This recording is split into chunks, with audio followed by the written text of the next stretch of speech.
Tonight we begin a journey through the darkest chapters of love's history, where a simple kiss could cost you your life. Picture this. It's 1536, and a young woman named Margaret leans in to kiss her beloved Thomas goodbye. What she doesn't know is that 3 witnesses are watching from the shadows. Within hours, both of them will be dragged to the executioner's block, their heads rolling in the dirt for the crime of kissing without permission. This isn't fiction. This is history. And you won't believe what happened to a pair of lovers in 1453 who dared to steal a kiss during a wedding ceremony. Tonight, you're about to discover how something as innocent as a kiss became humanity's most dangerous act of rebellion.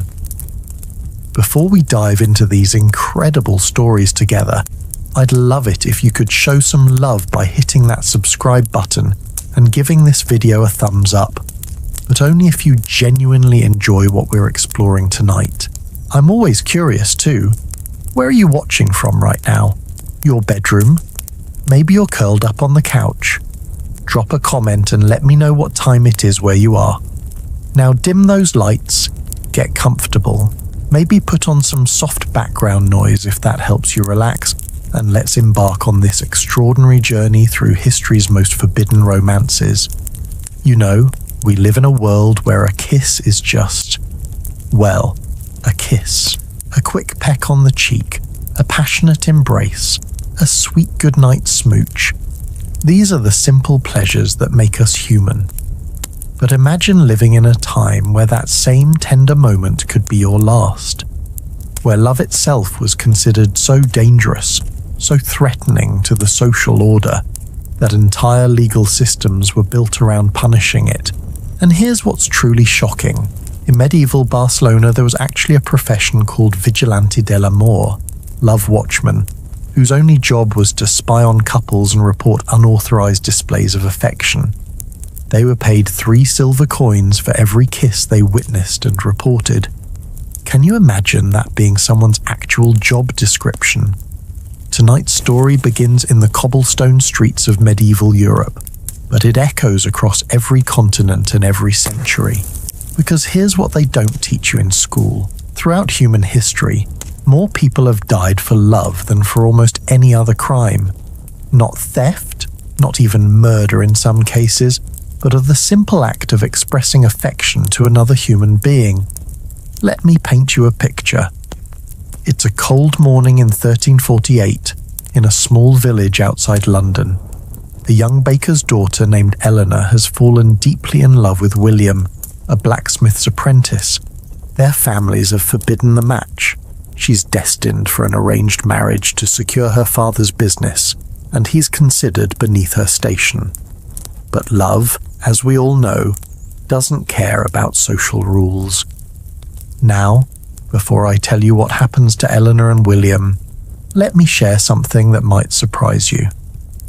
In 1352, just 4 years after our story, the English Crown actually passed what historians call the Affection Registration Act. Any unmarried person caught in a romantic embrace had to register their feelings with local authorities and pay a monthly love tax until they either married someone approved by their families or formally renounced their affection. Failure to comply? Well, let's just say the medieval justice system wasn't known for its mercy. One fateful Sunday, after church services, Eleanor and William steal a moment behind the village well. It's nothing scandalous by today's standards, just a gentle kiss, the kind you might see in a Disney movie. But in 1348, this innocent act is witnessed by the village priest, and within hours, both young lovers find themselves accused of fornication by public display, a crime punishable by death. Here's where the story gets truly heartbreaking. The village court, led by the local lord who happens to be Eleanor's intended father-in-law, decides to make an example of them. Not because their kiss was particularly shocking, but because their love threatened the carefully constructed web of political and economic alliances that kept medieval society functioning. And you won't believe what the court records reveal about their final moments. Eleanor's last words, recorded by the court scribe, were not a plea for mercy or a declaration of innocence. Instead, she looked directly at the crowd and said, "If love is a crime, then I die a criminal with no regrets." William's response. He smiled at her and whispered loud enough for everyone to hear, "Then we are the happiest criminals in England." Eleanor's father pleads for mercy, offering to increase his daughter's dowry to give the Lord a larger cut of his bakery profits. William's master begs for leniency, promising the boy will be sent away never to return. But the decision has already been made. Love, in this case, must be punished publicly and brutally to send a message to any other young couples who might dare to follow their hearts instead of their family's wishes. Reading these court records, I couldn't help but wonder, would I have been brave enough to choose love back then? Would you? It's easy to judge from our comfortable modern perspective, but imagine knowing that a single moment of affection could cost you everything, including your life. The execution takes place on a Tuesday morning. Eleanor, just 17 years old, walks to the block wearing her finest dress, the one she'd hoped to wear at her wedding. William, barely 20, holds her hand until the very last moment. The crowd that gathers isn't cheering for blood. Most of them are crying, because everyone there understands that what they're witnessing isn't justice. It's the machinery of power crushing something beautiful and innocent. But here's what makes this story even more chilling. Eleanor and William weren't unusual. They weren't exceptions to the rule. Across medieval Europe, similar scenes played out thousands of times, and here's a detail that will blow your mind. In the Duchy of Normandy, there were special executioners called amor mortis, literally love-death, who specialized exclusively in executing lovers. They wore red hoods instead of black, and their axes were engraved with broken hearts. Some twisted sense of poetic justice, I suppose. Young lovers, middle-aged couples seeking happiness after arranged marriages, even elderly people finding companionship, all facing legal systems designed to control not just their actions, but their very emotions. The legal concept was called unlawful affection, and it covered everything from kissing to holding hands to simply being seen together without proper supervision. The punishment varied by region and social class, but it was always severe. Peasants might face public humiliation, branding, or exile. Nobles could lose their lands, titles, or lives, and women, regardless of their station, almost always faced harsher consequences than men. What's particularly fascinating and terrifying is how these laws were justified. Medieval legal scholars didn't present them as cruel or unusual. They framed them as necessary protections for society's stability. Love, they argued, was a form of temporary insanity that made people unreliable, unpredictable, and dangerous to the social order. One legal text from 1376 actually compares romantic love to demonic possession, arguing that people in love lose their ability to make rational decisions and therefore cannot be trusted with important responsibilities like arranged marriages, business partnerships, or political alliances. The solution? Swift, harsh punishment that would restore the afflicted person to their natural state of reason. And here's something that still gives me chills. There's a documented case from 1389 where a young couple in Florence was sentenced to death not for kissing, but for smiling at each other during a public festival. The court declared that their obvious mutual affection was a public display of defiance against God's plan for holy matrimony. They were executed 3 days later, and their families were required to pay for the cost of the execution. And you know what's really wild? These weren't just laws on paper that nobody followed.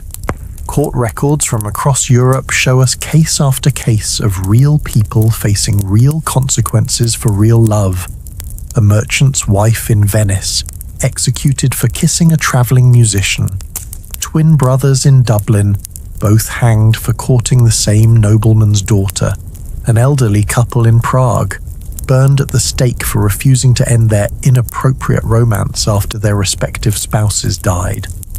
The psychological impact on entire societies must have been devastating. Imagine growing up knowing that your most natural human instincts, the desire to connect, to touch, to express affection, could literally get you killed. Imagine the paranoia, the constant watching, the way it must have poisoned even innocent interactions between men and women. But perhaps most heartbreaking of all are the letters and diaries that survive from this period. Hidden away in walls, buried in gardens, tucked into prayer books, secret messages between lovers who knew their feelings could cost them everything, but couldn't help expressing them anyway. These documents reveal people who were deeply, recognizably human, struggling with the same desires and fears we experience today, but living in a world that treated love as a capital crime. One particular letter, discovered in the walls of a monastery in France in 1987, was written by a young nun named Sister Marie to a monk named Brother Augustine in a neighboring abbey. She writes, "My beloved John, I know that God sees my heart, and I believe he understands that this love I feel is not evil, though the world calls it so. If they discover these words, we will both face the flames. But I would rather burn for one moment of truth than live a lifetime of lies." They were both burned alive 6 months later. And here's the detail that haunts me. According to the execution records, they were allowed to hold hands as the flames consumed them. Even their executioners couldn't bring themselves to deny them that final act of love. Reading these stories, I couldn't help but wonder, would I have been brave enough to choose love back then? Would any of us have had the courage to risk everything for a few stolen moments of happiness? It's a question that puts our modern relationship problems into perspective, doesn't it? And this is just the beginning of our journey tonight. Because while medieval Europe was perfecting the art of punishing love, other civilizations around the world were developing their own sophisticated systems of romantic oppression. Some were even more brutal, more systematic, more designed to crush the human spirit. As we move forward through history's darkest chapters, we'll discover how ancient civilizations turned the simple act of falling in love into a complex web of legal and social traps. From Babylon's first recorded kissing laws to Rome's systematic approach to controlling passion, we're about to uncover the ancient roots of romantic oppression that would shape human relationships for thousands of years. Next, we're traveling back even further in time, to the very beginnings of civilization, where the seeds of romantic punishment were first planted. And trust me, what you're about to hear about ancient Babylon's approach to controlling love will make medieval Europe look almost progressive by comparison.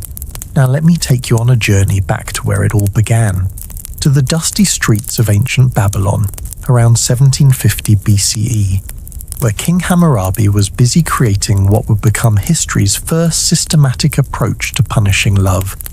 And you won't believe how sophisticated their methods were for crushing romance. Picture this. You're walking through the bustling markets of Babylon, the air thick with the scent of spices and the sound of merchants haggling. But hidden among the everyday chaos is something sinister, a network of love informants who are paid by the state to report any unauthorized displays of affection. These weren't just casual observers, they were trained professionals who could spot a forbidden glance from 50 feet away. Here's something that will absolutely blow your mind. Archaeologists discovered clay tablets in 1962 that contained what historians now call the Babylon Affection Registry. This was essentially a government database of every romantic relationship in the city. Every kiss, every handhold, every romantic conversation had to be reported within 3 days, or both parties faced what the tablets euphemistically call severance from the community, which, let's be honest, sounds way nicer than public execution. But the Babylonians didn't just punish unauthorized love, they turned it into a science. They had different categories of romantic crimes, each with its own specific punishment. A Class 1 affection violation was making eye contact with someone of the opposite sex for more than 3 seconds without parental supervision. The punishment? Having your eyes branded with hot iron. A Class 5 violation, which included kissing, well, let's just say you wouldn't be needing those lips anymore. And here's where it gets really dark. The Code of Hammurabi, which we all learned about in school as this great leap forward in legal justice, actually contained 47 separate laws about controlling romantic behavior. 47! For context, there were only 12 laws about theft and 8 about murder. Apparently, love was considered more dangerous than taking someone's life. One clay tablet discovered in the ruins of a Babylonian courthouse tells the story of a young temple priestess named Ninsun and a merchant's son named Gilgal. Yes, I know what you're thinking. These names sound familiar because they would later inspire the Epic of Gilgamesh, but that's another story. Anyway, Ninsun and Gilgal were caught holding hands during a religious festival. Seems innocent enough, right? Wrong. The tablet describes their trial in excruciating detail. The prosecutor, and yes, they had specialized prosecutors just for romance crimes, argued that their hand-holding was an act of rebellion against the divine order of arranged unions. The defense, such as it was, consisted of Ninsun's father offering to triple her dowry to whoever would marry her. But here's the kicker. The judge ruled that because they had contaminated their hands with unauthorized touch, both hands had to be purified by being cut off. Reading these ancient records, I couldn't help but think, what kind of society develops 47 different ways to punish people for showing affection? It's almost comically evil, except people actually died for this stuff. But the Babylonians weren't content with just physical punishment. They were pioneer psychologists when it came to destroying love. They developed something called emotional restructuring, basically ancient brainwashing designed to make people associate romantic feelings with fear and shame. Here's how it worked. When someone was accused of unauthorized affection, they weren't just punished and released. They were forced to undergo weeks of therapeutic sessions where they had to repeatedly confess their emotional crimes, while being subjected to various forms of psychological torture. They had to memorize and recite speeches about how romantic love was a form of mental illness that made people dangerous to society. One surviving tablet contains what appears to be a script that accused lovers had to memorize. I confess that my heart led me astray from reason. I confess that my desires made me forget my duties to family and state. I confess that love is madness, and I was mad. I beg the gods to restore my sanity and never again let passion cloud my judgment. And here's something truly chilling. They had to recite this script in front of their own families, who were required by law to publicly reject them until they completed the restructuring process. Imagine having to stand in front of your parents, your siblings, your childhood friends, and declare that your capacity to love was a mental illness that needed to be cured. The psychological damage must have been devastating, but it worked. At least from the government's perspective, marriage became purely transactional, with romantic compatibility being completely irrelevant. People learned to suppress their natural emotional responses so thoroughly that historians believe it may have taken generations for normal human affection to return to Babylonian society. Now, you might think ancient Egypt would have been different. After all, we have all those romantic hieroglyphs and love poems, right? Well, here's where history gets really interesting. Those romantic Egyptian artifacts we see in museums. They were almost all created by the ruling class, who lived by completely different rules than ordinary people. For the average Egyptian citizen, particularly during the Middle Kingdom period around 2000 BCE, romantic expression was actually more restricted than in Babylon. They had something called the divine marriage mandate, which declared that since the gods had arranged cosmic marriages between deities, all human marriages must also be divinely arranged, meaning decided by priests and parents, with zero input from the actual people getting married. But here's where Egyptian romance punishment got really creative. They developed what historians call social death as an alternative to physical execution. If you were caught in unauthorized romantic behavior, you weren't killed. Instead, your name was literally erased from all public records, your family was forbidden from acknowledging your existence, and you became what they called mad absent. Essentially, a living ghost. There's a fascinating papyrus scroll discovered in 1923 that tells the story of a young scribe named Katie who fell in love with a weaver's daughter named Nefret. They were caught exchanging love letters, which, by the way, had to be approved by a government censor before being delivered. The punishment? Both of them underwent social death. The scroll describes how Katie continued to work as a scribe, but no one was allowed to speak to him, acknowledge his work, or even look directly at him. Nefret was forced to continue weaving, but her textiles were unmarked and sold without attribution. They lived in the same small town but were forbidden from acknowledging each other's existence. The psychological torture was so severe that within 2 years, both had essentially gone insane from isolation. And you won't believe this detail, there are records showing that some people who underwent social death would actually beg to be executed instead, because at least death would end their suffering. But the Egyptian authorities believed that killing lovers would turn them into martyrs, making them disappear while still breathing. That was the ultimate deterrent. Reading these stories, I can't help but wonder, how did these ancient societies become so terrified of human emotion that they developed such elaborate systems to destroy it? What were they really afraid of? And perhaps more importantly, how many beautiful love stories were erased from history before they could even begin? The Romans, as we'll discover next, took everything the Babylonians and Egyptians had learned about controlling love and turned it into an art form. They didn't just punish unauthorized romance, they weaponized it, turning love itself into a tool of political control. And when you hear about what Roman authorities did to couples who dared to choose their own partners, you'll understand why the phrase Roman romance became an oxymoron that would haunt Western civilization for centuries.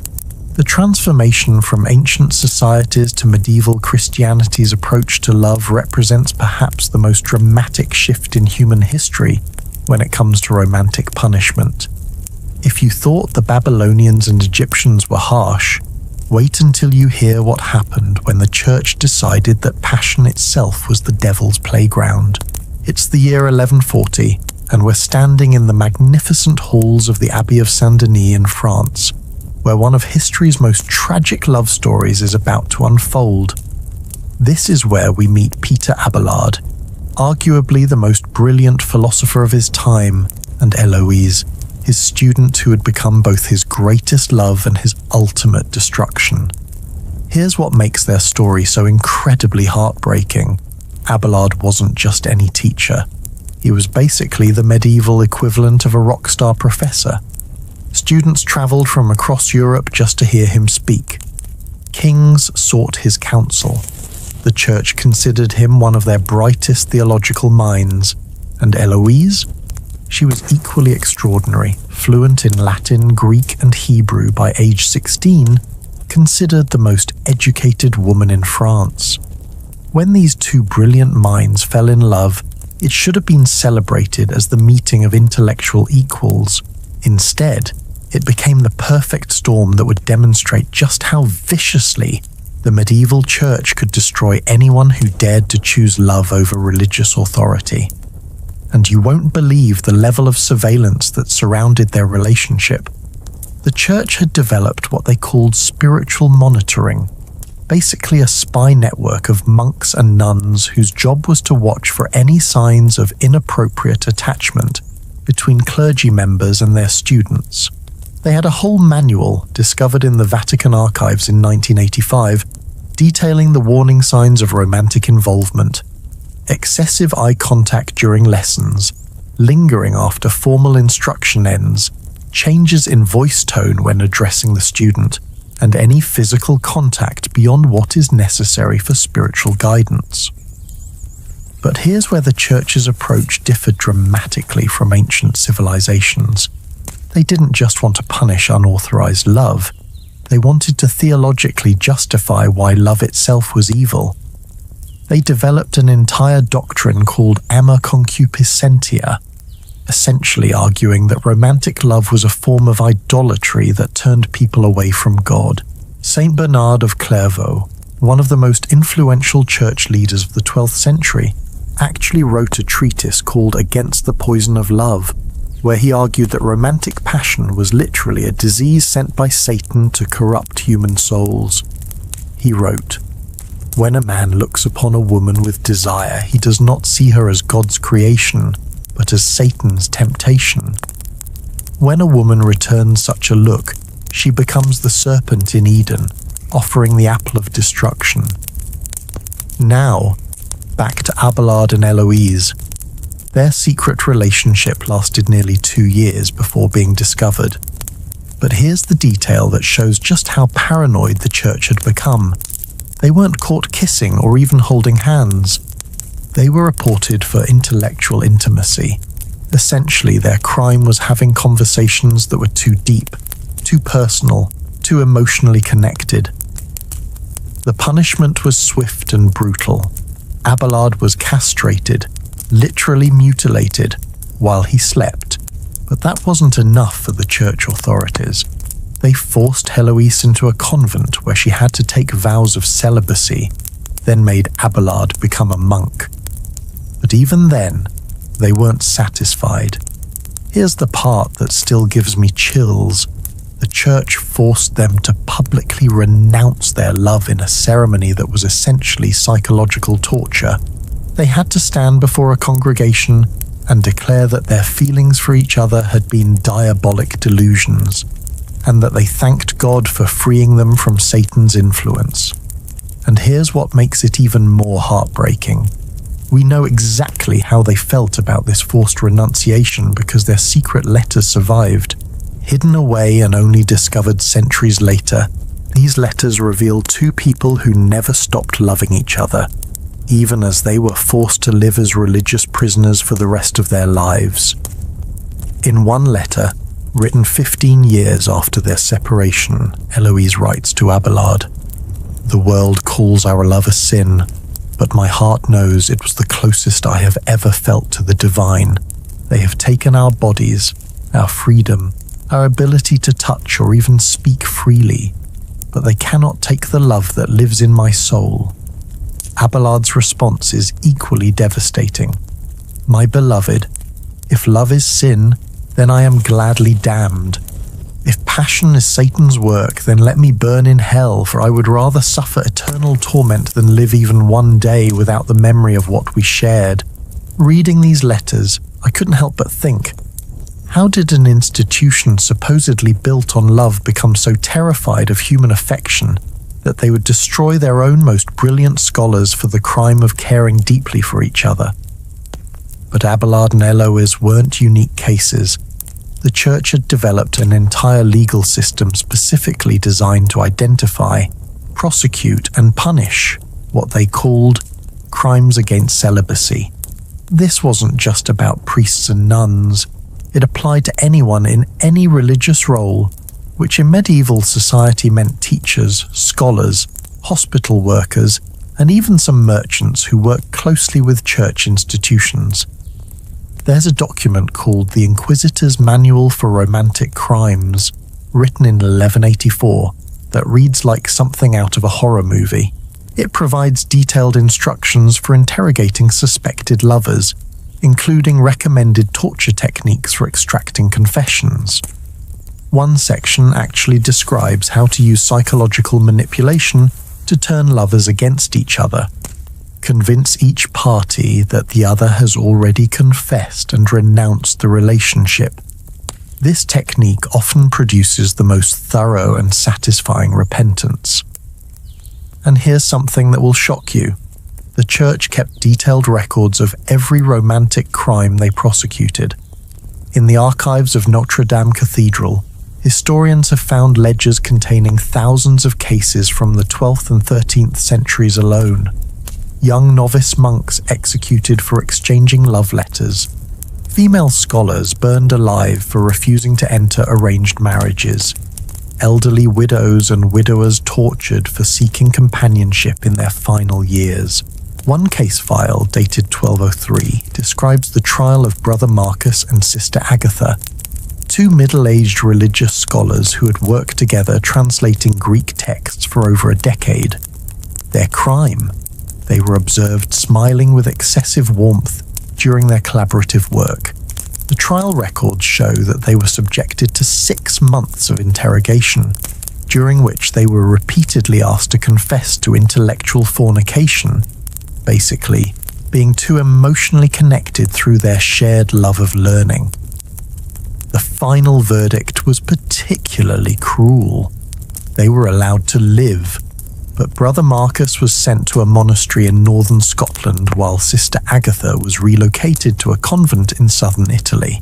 They were forbidden from ever communicating again, and their 15 years of scholarly collaboration was declared tainted by sin and ordered to be destroyed. Decades of important intellectual work, lost forever because two people cared about each other. But here's what's really fascinating and disturbing about the church's approach to punishing love.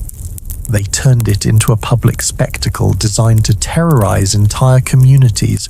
They developed elaborate ceremonies called purification rituals, where accused lovers had to publicly confess their sins in front of hundreds of people. One surviving account from Malevenitinis describes such a ceremony in Canterbury Cathedral. A young couple, accused of holding hands without permission, was forced to stand naked before the congregation while a priest read a detailed account of their crimes against God. They then had to kneel and beg forgiveness from every person in attendance, over 300 people individually. The ceremony lasted 14 hours. Reading these historical accounts, I can't help but wonder, what kind of psychological damage did these public humiliations inflict on entire generations? How many people learned to suppress their natural capacity for love because they had witnessed such brutal consequences for those who dared to follow their hearts?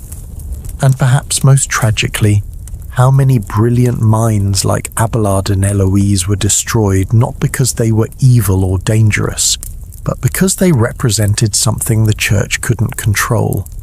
The idea that human love might be as sacred as divine love. But the church's war against passion was just getting started. As we move deeper into the medieval period, we'll discover how they refined their techniques, creating an entire theological and legal framework that would influence Western attitudes toward love for centuries. And when you hear about the specific methods they developed for identifying, prosecuting, and punishing romantic criminals, you'll understand why the phrase medieval romance sounds so contradictory even today. From the monasteries of France, our journey continues to the royal courts, where love became not just a crime against God, but a weapon in the deadly game of political power. The story of Anne Boleyn and the catastrophic consequences of royal romance will show us how a single kiss could topple kingdoms and reshape the course of history. When we talk about royal romance, most people think of fairy tales and happily ever after. But in the blood-soaked halls of medieval and Renaissance courts, love was the most dangerous game of all, where a single stolen kiss could literally reshape the map of Europe and cost thousands of lives. Let me take you to Greenwich Palace on a fog-shrouded morning in January 1533, where Anne Boleyn is about to make a decision that will split England from Rome, create a new church, and ultimately cost her own head. But here's what most history books don't tell you. Anne's story isn't really about ambition or politics. It's about what happens when royal love collides with the machinery of absolute power. Henry VIII had been obsessed with Anne for over 6 years by this point. But here's the detail that changes everything. Their relationship began with a single, unauthorized kiss at a court masque in 1526. A kiss that was witnessed by the Spanish ambassador, reported to Rome, and immediately declared an act of treason against the Holy Roman Church. You see, Henry was already married to Catherine of Aragon, and in the 16th century, even looking at another woman with romantic interest was considered adultery punishable by death, even for kings. But Anne Boleyn wasn't just any woman. She was intelligent, educated, and absolutely refused to become Henry's mistress like her sister Mary had been. And here's where the story gets really interesting. Anne actually used the law against unauthorized romance as her protection. She knew that any physical relationship before marriage would be considered a crime, so she deliberately kept Henry at arm's length for 6 years, driving him absolutely mad with desire, while using his obsession to climb from a minor court lady to the future Queen of England. But royal romance politics weren't just about individual relationships. They were about bloodlines, inheritances, and international alliances worth millions in today's money. When Henry kissed Anne that first time, he wasn't just expressing affection, he was essentially declaring war on the entire European political system. Here's something that will blow your mind. There's a secret document in the Vatican archives, discovered only in 1995, called the English Problem Report. It's a detailed analysis written by Pope Clement VII's advisors in 1527, and it reads like a military strategy paper. They identified Anne Boleyn as what they called a romantic weapon, being used to destabilize Catholic Europe. The report actually contains psychological profiles of both Henry and Anne, analyzing their personalities, their relationship dynamics, and their potential impact on European politics. One section reads, "The Boleyn woman has weaponized the king's romantic obsession to create a crisis that threatens the very foundation of Christendom. Her refusal to submit to traditional mistress arrangements suggests a calculated plan to achieve queenship through emotional manipulation. Can you imagine being so threatening that the Pope himself commissioned a psychological analysis of your love life?" But that's exactly what happened, because royal romance wasn't personal. It was international warfare fought with hearts instead of swords. And you won't believe how sophisticated the intelligence networks were around royal relationships. Every European court had spies whose only job was to monitor and report romantic activities of foreign royalty. They had code names for different types of romantic interactions. Morning dew meant a kiss on the hand, evening star meant a private conversation lasting more than 10 minutes, and thunderstorm meant any form of physical intimacy. The Spanish court, for example, maintained detailed files on Henry's relationship with Anne, including reports from servants who counted how many times they danced together at court events, analysed the tone of their public conversations, and even documented changes in Anne's clothing choices that might indicate a deepening relationship. But here's where royal romance punishment got really creative. Instead of executing lovers outright, courts developed what historians call political romantic assassination.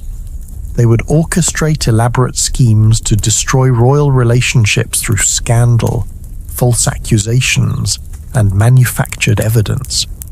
Take the case of Anne Boleyn's final days. Modern historians have discovered that her execution wasn't really about adultery or treason. It was about Henry's need to remarry for political reasons.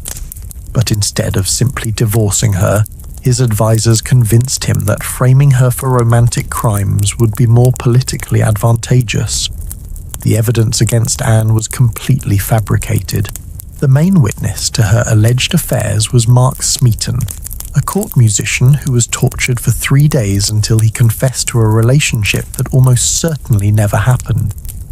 His confession, preserved in the Tower of London records, reads like the ramblings of a broken man. I confessed to touching the Queen's hand with lustful intent. I confessed to looking upon her with desire. I confessed to thinking impure thoughts in her presence. Reading these torture-induced confessions, I couldn't help but think, how many innocent people throughout history have been destroyed by powerful individuals who needed to eliminate them but required legal justification? But Anne's execution was just the beginning. Henry went on to marry 6 wives total, and the pattern was always the same. Passionate courtship, political marriage, then romantic destruction when the relationship became inconvenient. Jane Seymour died in childbirth, but historians believe she was already being monitored for romantic irregularities before her death. Anne of Cleves was divorced for non-consummation, but court records suggest Henry's advisors were already planning to frame her for adultery if she'd resisted the divorce. Catherine Howard, Henry's 5th wife, was executed for premarital relationships. Essentially, she was killed for having boyfriends before she was married, and Catherine Parr, his final wife, survived only because Henry died before his advisors could manufacture evidence against her. Think about that for a moment. 6 women, all destroyed by the same system that turned royal romance into a death sentence. And these weren't isolated cases. Every European court had similar stories of royal women who paid the ultimate price for the crime of being loved by powerful men. Here's something even more chilling. There are records showing that some royal courts actually maintained what they called romantic succession plans. These were detailed documents outlining how to eliminate current royal spouses and arrange new marriages based on changing political needs. Love wasn't just dangerous, it was temporary, disposable, and always subject to the demands of power. One such document, found in the French Royal Archives, contains a section titled Methods for Romantic Dissolution that reads like a how-to manual for destroying royal marriages. It includes techniques for gathering evidence of infidelity, strategies for turning spouses against each other, and even detailed timelines for orchestrating convenient deaths. But perhaps the most tragic aspect of royal romance punishment was how it affected entire generations of royal children. Imagine growing up knowing that your mother was executed for loving your father, or that your father had your stepmother killed because their marriage became politically inconvenient. Elizabeth Thie, Anne Boleyn's daughter, never married partly because she had witnessed firsthand how deadly royal romance could be. She famously said, "I would rather be a beggar and single than a queen and married," because she understood that for royal women, love and death were often synonymous. Reading these stories, I can't help but wonder, what kind of psychological damage did this system inflict on entire royal bloodlines? How many potential love stories were never allowed to begin because everyone involved understood the deadly consequences? And here's what's really disturbing. This pattern of using romantic accusations to eliminate political threats spread beyond royal courts. Noble families across Europe began adopting similar tactics, using false accusations of romantic crimes to settle property disputes, eliminate rivals, and consolidate power. But royal romance wasn't the only deadly game being played during this era. While European courts were perfecting the art of political romantic assassination, other cultures were developing their own sophisticated approaches to controlling love through honor codes that made Western royal brutality look almost quaint by comparison. Our journey now takes us to the Ottoman Empire and the Islamic world, where the concept of honor killing would transform romantic punishment into a family obligation that could span generations. What you're about to hear about honor codes and the systematic destruction of couples who dared to choose their own love will reveal how some societies turned every family into a potential execution squad. Nothing in the history of romantic punishment compares to what happened when entire societies decided that family honor was more important than human life. Welcome to the Islamic world of the 15th and 16th centuries, where honor codes transformed every household into a potential courtroom and every family member into a potential executioner. Transport yourself to the bustling streets of Istanbul in 1453, the same year the Ottomans conquered Constantinople. Amidst the celebration and chaos of this historic victory, a young couple named Ayşe and Mehmet are about to become the first documented victims of what scholars now call systematized honor execution under the new Ottoman legal framework. Here's what makes their story so tragic. They weren't even lovers in the traditional sense. Ayşe, the daughter of a spice merchant, had simply accepted a cup of water from Mehmet, a young Janissary soldier, after he helped her carry heavy bags through the crowded marketplace. That's it. A cup of water. A simple act of kindness that lasted maybe 30 seconds. But in the newly established Ottoman honor code, even this brief interaction was considered nafaka-i zina, essentially the beginning of an illicit relationship. And here's the truly horrifying part. The punishment wasn't carried out by government authorities or religious courts. It was mandated to be performed by Ayşe's own family. You see, the Ottoman Empire had developed something unprecedented in history, a legal system that made honor killing not just permissible, but legally required. If a family failed to restore their honor within 7 days of a reported romantic transgression, they themselves could face execution for harboring shame. And you won't believe how sophisticated their monitoring system was. The Ottomans created a network of honor watchers, typically older women who were past childbearing age and therefore considered safe from romantic temptation. These women were stationed in markets, bathhouses and other public spaces with the specific job of observing interactions between unmarried men and women. They had detailed training manuals, one of which was discovered in the Topkapi Palace archives in 1987, that specified exactly what constituted suspicious behavior. Making eye contact for more than 2 seconds, speaking more than 3 words to someone of the opposite sex, accepting any object from an unmarried person of the opposite sex, or even walking in the same direction as someone you weren't related to. But here's where the Ottoman honor system became truly diabolical. They turned families against themselves through something called collective shame doctrine. Under this system, if one family member committed a romantic transgression, the entire extended family, parents, siblings, cousins, even in-laws, shared the shame and faced social and legal consequences until the problem was resolved. This meant that families had to choose between saving one member who'd allegedly violated honor codes or protecting the rest of the family from destruction. It's psychological warfare at its most brutal, designed to ensure that families would police themselves more strictly than any government ever could. The case records from the Istanbul Sharia courts between 1453 and 1520 contain over 3,000 documented honor killings. But here's what's most disturbing. In over 80% of these cases, the romantic transgression was something we would consider completely innocent today. Accepting help with directions, making small talk while shopping, or even just being seen in the same area as someone of the opposite sex. One case file from 1487 tells the story of Fatma, a young widow whose crime was smiling at a baker while purchasing bread for her children.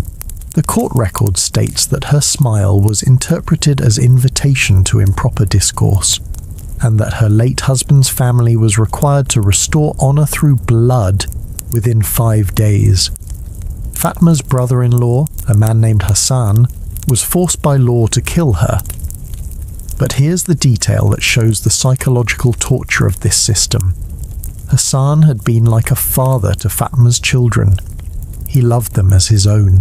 The court records show that he begged for alternative punishments, offered to sell his own property to pay fines, even volunteered to kill himself instead. But the law was clear. Only Fatma's death could restore the family's honor. The execution took place in the family's courtyard, witnessed by her own children. Hassan, who carried out the killing, never recovered psychologically and died by suicide within a year. Reading these records, I couldn't help but think, how does a society become so twisted that it forces loving family members to destroy each other over imagined romantic crimes? But the Ottoman system wasn't unique. Similar honor codes existed throughout the Islamic world, each adapted to local customs but sharing the same basic principle. Family honor was more valuable than the individual life, and romantic choice was the greatest threat to social order. In Mamluk Egypt, they had something called protection through prevention. Essentially, families were required to kill any unmarried daughter who showed signs of potential romantic interest before she could actually engage in any forbidden behavior. The signs? Writing poetry, spending too much time on personal grooming, or expressing any opinion about marriage preferences. A document from the Cairo archives dated 1501 describes the case of Zara, a 15-year-old girl who was executed by her own father for writing a poem about wanting to choose her own husband someday. The poem wasn't even about a specific person. It was just a general expression of hope for love. But under Mamluk honor law, even the desire for romantic choice was considered a threat to family honor. Here's something that will absolutely shock you. Some regions developed what they called honor-killing ceremonies that were treated as community celebrations. Families who successfully restored their honor through execution were praised publicly, given gifts by neighbors, and sometimes even received tax breaks from local authorities. One traveler's account from 1518, written by a Venetian merchant named Marco Dolfin, describes witnessing such a ceremony in Damascus. He writes, "The family gathered in the central square, dressed in their finest clothes as if attending a wedding. The father spoke proudly of restoring his family's reputation, while neighbors congratulated him on his righteousness. The girl's younger sisters threw flower petals as she was led to her death. It was the most horrifying display of normalized evil I have ever witnessed." But perhaps the most psychologically devastating aspect of Islamic honor codes was how they affected women's relationships with each other. Mothers were required by law to monitor their daughters for signs of romantic interest. Sisters were expected to report each other's suspicious behavior. Even female friends became potential informants in the honor surveillance system. There are heartbreaking letters discovered in various Middle Eastern archives from women warning each other about honor watchers, developing code words for discussing feelings, and creating elaborate systems for communicating without triggering honor violations. One letter, found in a Yemenite household in 1962, was written by a young woman to her best friend. "My dear sister, I write this knowing it may be my last message. Mother has noticed that I hum songs while doing household work, and she fears this indicates a dangerous state of mind. If you hear that I have been taken for purification, please remember me as I was when we could still laugh together." The psychological damage to entire generations of women must have been catastrophic. Imagine never being able to express joy, curiosity, or hope without fear that someone might interpret it as romantic interest worthy of death. And here's what's really disturbing. These honor systems weren't limited to individual families. They became tools of political and economic control. Wealthy families could eliminate rivals by making false accusations of honor violations. Political enemies could be destroyed by spreading rumors about their daughters' or wives' behavior. One of the most documented cases involves the al-Rashid family of Baghdad in 1506. They were successful textile merchants who'd been competing with the politically connected al-Mansur family for lucrative trade contracts. Suddenly, witnesses appeared claiming to have seen the al-Rashid daughter, Layla, speaking privately with a young man in the marketplace. The evidence was clearly fabricated. Multiple witnesses gave contradictory accounts of the time, place, and nature of the interaction. But under honor law, the accusation itself was enough. The al-Rashid family was forced to kill Layla to restore their honor, and in their grief and subsequent social isolation, they lost their business entirely to the al-Mansur family. It's psychological warfare disguised as moral law, and it was brutally effective at controlling not just romantic behavior but entire economic and social systems. Reading these stories, I can't help but wonder, how many brilliant women were lost to these honor systems? How many potential scientists, artists, poets, and leaders were executed before they could contribute to human knowledge and culture? But the Islamic world wasn't the only civilization that turned love into a family death sentence. As we continue our journey through history's darkest chapters, we'll discover how ancient China developed perhaps the most sophisticated and deadly system of romantic control ever created, one that made Ottoman honor codes look almost merciful by comparison. From the honor-bound families of the Middle East, we now travel to the forbidden city of Beijing, where Confucian values and imperial power combined to create a romantic surveillance state so comprehensive that it monitored not just actions and words, but thoughts and dreams themselves. If you thought the Ottoman Empire's honor codes were sophisticated, wait until you discover what ancient China created during the Ming Dynasty. A romantic surveillance state so advanced that it makes modern digital monitoring look primitive. This is the story of how Confucian philosophy became the deadliest weapon against love in human history. Step into the Forbidden City in 1421, during the reign of Emperor Yongle, where we encounter what Chinese historians call the Great Romance Purge, a systematic campaign to eliminate unauthorized love that would claim over 100,000 lives in just 5 years. But this wasn't random violence. It was a calculated social engineering project designed to create the perfect obedient society. The catalyst was a single love letter, discovered in the imperial archives. A young court scribe named Wei Xiaoming had written to a palace seamstress named Li Meifeng, expressing his feelings in what he thought was private correspondence. The letter contained a line that would change Chinese society forever. "My heart chooses you above all duties to family and state." That single sentence, the idea that personal choice could supersede social obligation, sent shockwaves through the imperial court. Within days, Emperor Yongle issued what became known as the Edict of Romantic Realignment, declaring that unauthorized romantic feelings were a form of treason against the Confucian order. And here's where Chinese romantic punishment became uniquely terrifying. They didn't just punish the lovers themselves. They developed something called 5 degrees of romantic contamination, which meant that when someone was caught in unauthorized love, 5 levels of their social connections were also held responsible. First degree, the lovers themselves, execution by slow slicing, a process that could take hours. Second degree, immediate family members, public flogging and exile. Third degree, teachers and mentors, loss of position and social status. Fourth degree, friends and regular associates, heavy fines and surveillance. Fifth degree, neighbors and casual acquaintances, required to attend public confession sessions about their failure to report suspicious romantic behavior.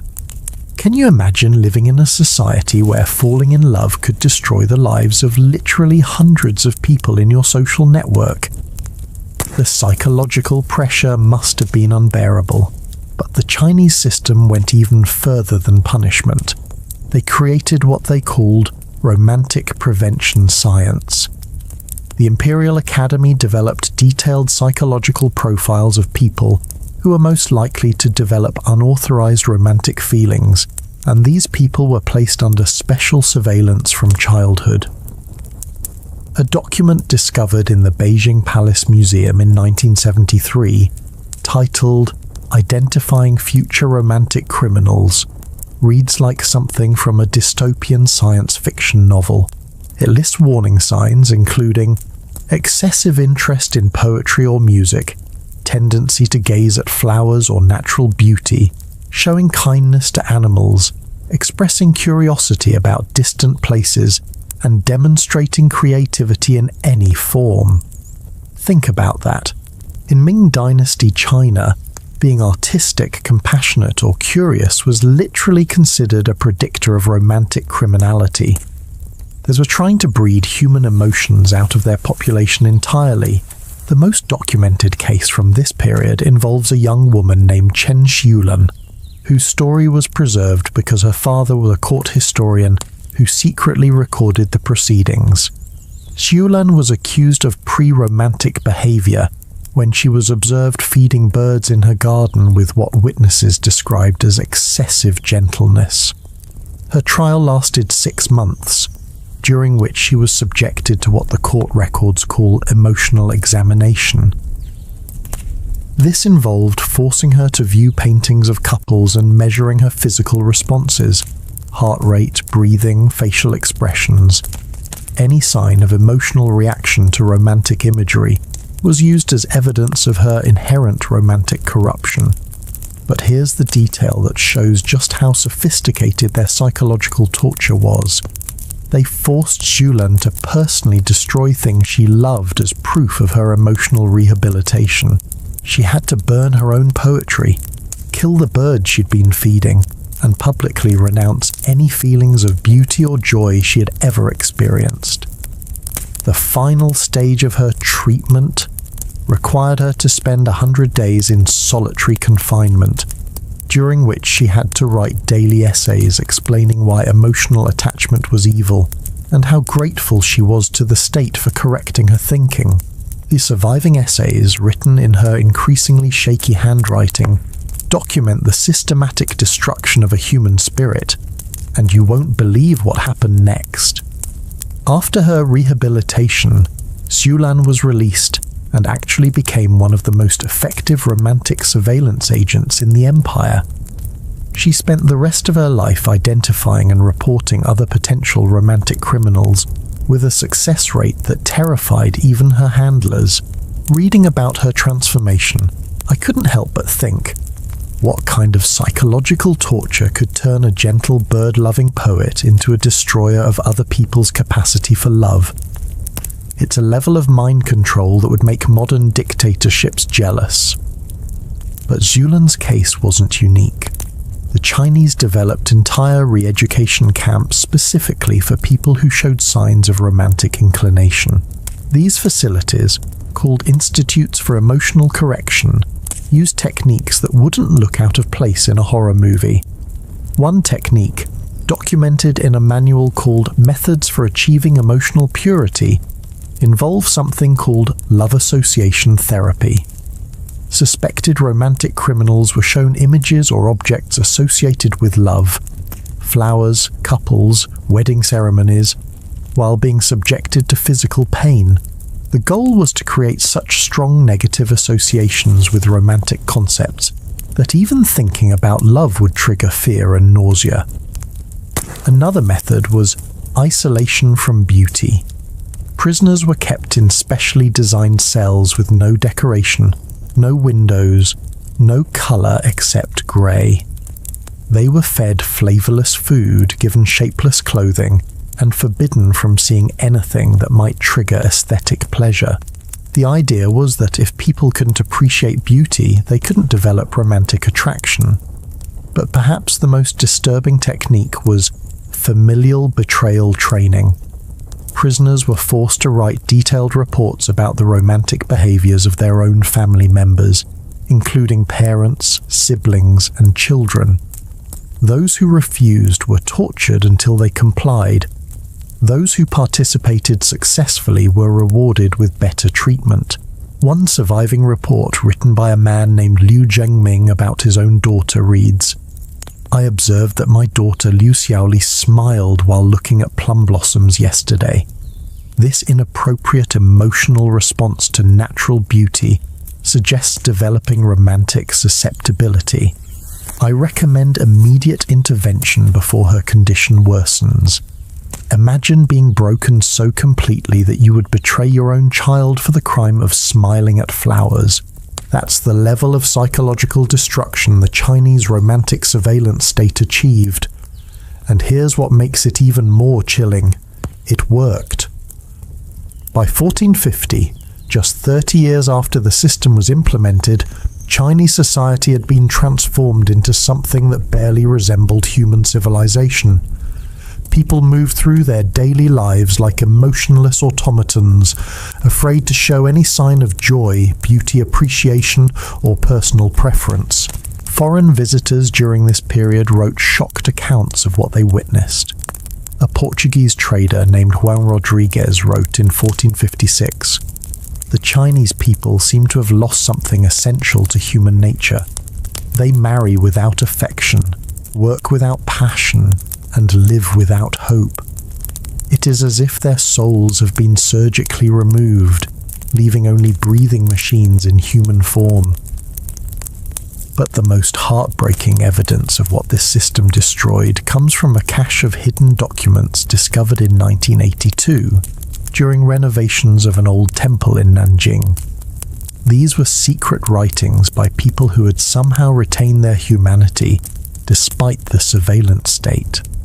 One anonymous letter, carbon dated to around 1445, reads, "We have forgotten how to love, and in forgetting love, we have forgotten how to be human. Our children are born into a world where kindness is suspicious, where beauty is dangerous, where hope itself is a crime. We've created hell on earth in the name of social harmony." Reading these accounts, I can't help but wonder, how many generations did it take for Chinese society to recover from this systematic destruction of human emotion? And what does it tell us about how fragile our capacity for love really is? The Chinese approach to eliminating romantic choice represents perhaps the most successful attempt in human history to engineer human emotions out of existence. But even as China was perfecting the science of destroying love, other cultures were developing their own unique approaches to romantic control. From the sterile corridors of Chinese re-education camps, our journey now takes us to the warrior culture of feudal Japan, where the samurai code created a different kind of romantic prison. One where love was considered a weakness that could destroy not just individuals, but entire family lineages.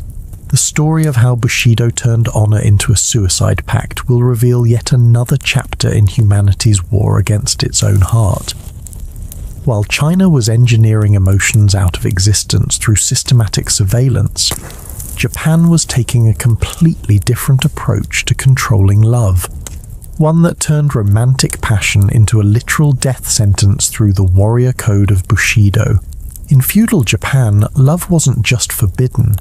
It was considered the ultimate dishonor that could only be cleansed through ritual suicide. Journey with me to the mountain fortress of Himeji Castle in 1547, where we witness one of the most documented cases of Bushido romantic punishment. A young samurai named Takeshi Yamamoto has committed what his clan considers the ultimate betrayal.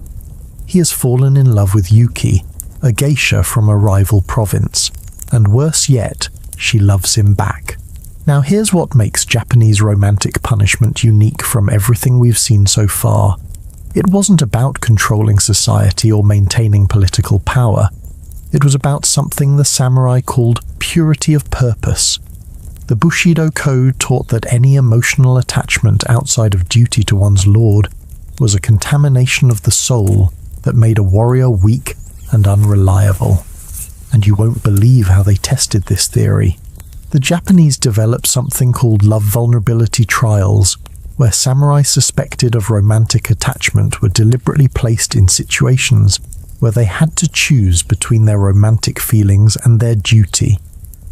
These weren't hypothetical scenarios. They were real life or death situations designed to expose emotional weakness. Takeshi's trial was particularly brutal. His daimyo, Lord Matsudaira, arranged for Yuki to be captured and brought to the castle. Takeshi was then given a choice: execute Yuki himself to prove his loyalty, or commit seppuku for dishonoring his warrior code. But here's the twist that shows just how psychologically sophisticated these trials were. Yuki was also given a choice: convince Takeshi to kill her to save his honor, or watch him die by suicide.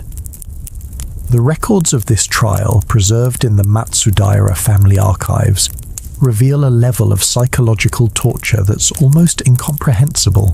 For 3 days, Takeshi and Yuki were forced to sit in the same room, unable to touch or even speak to each other, while Lord Matsudaira and his advisors debated the most appropriate form of death for them.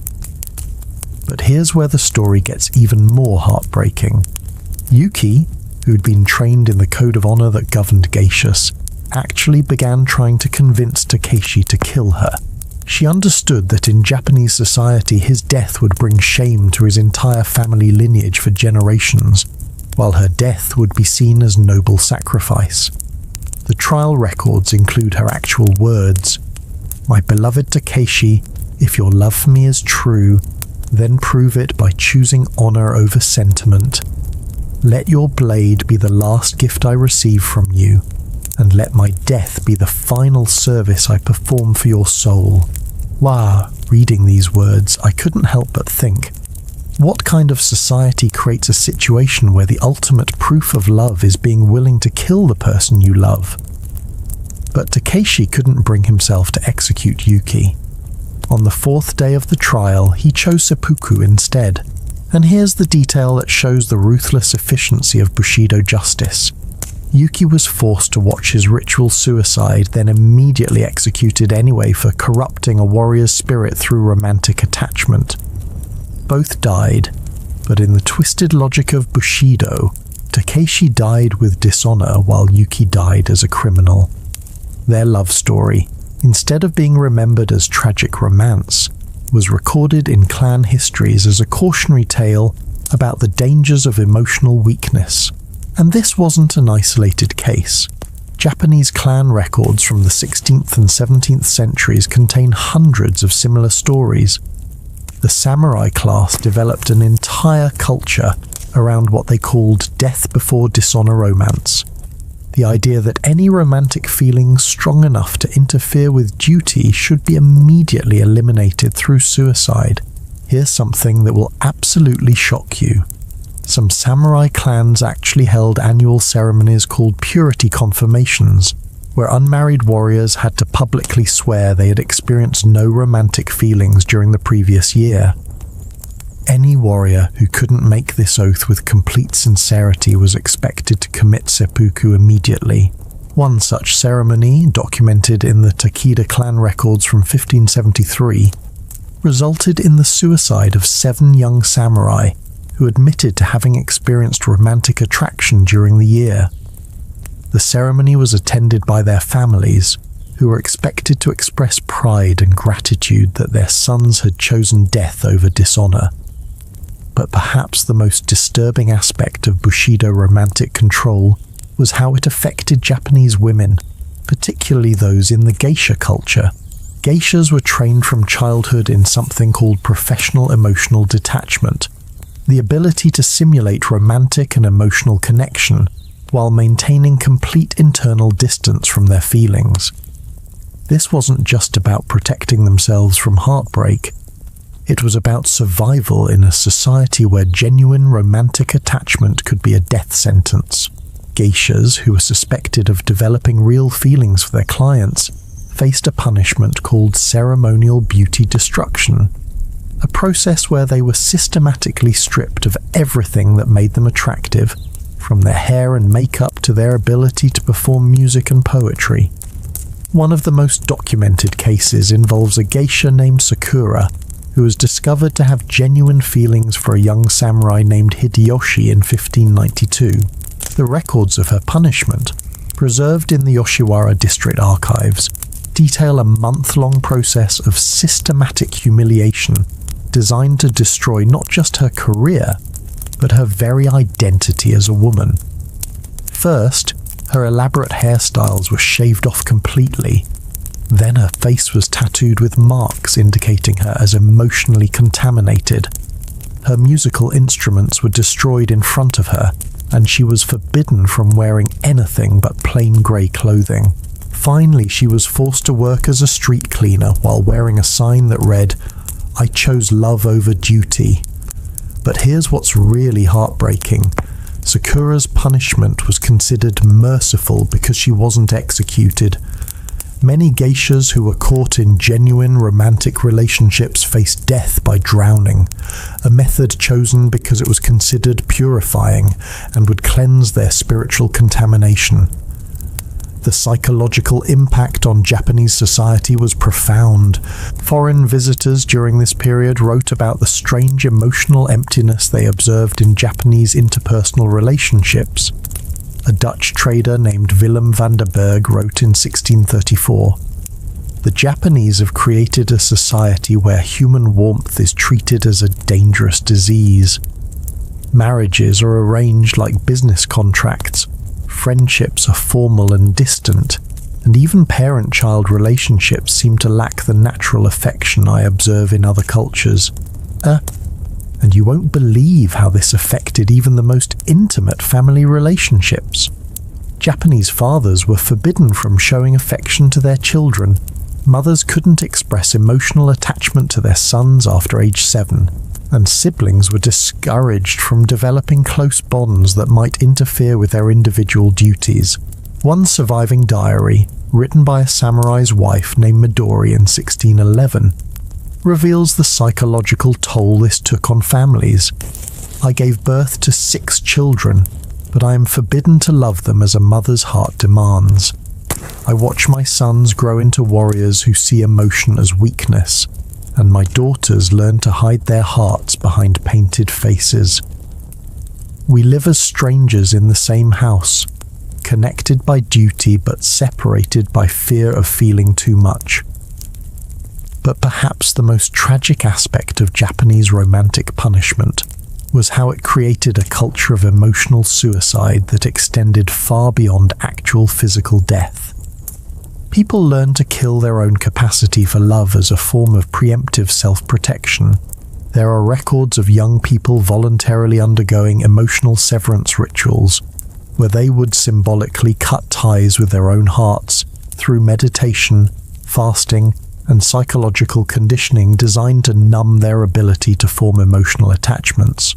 One such ritual, described in a Buddhist temple record from 1598, involves spending 30 days in complete isolation, while repeatedly writing the phrase, "Love is illusion, duty is truth," until the participant could feel nothing when thinking about romantic attachment.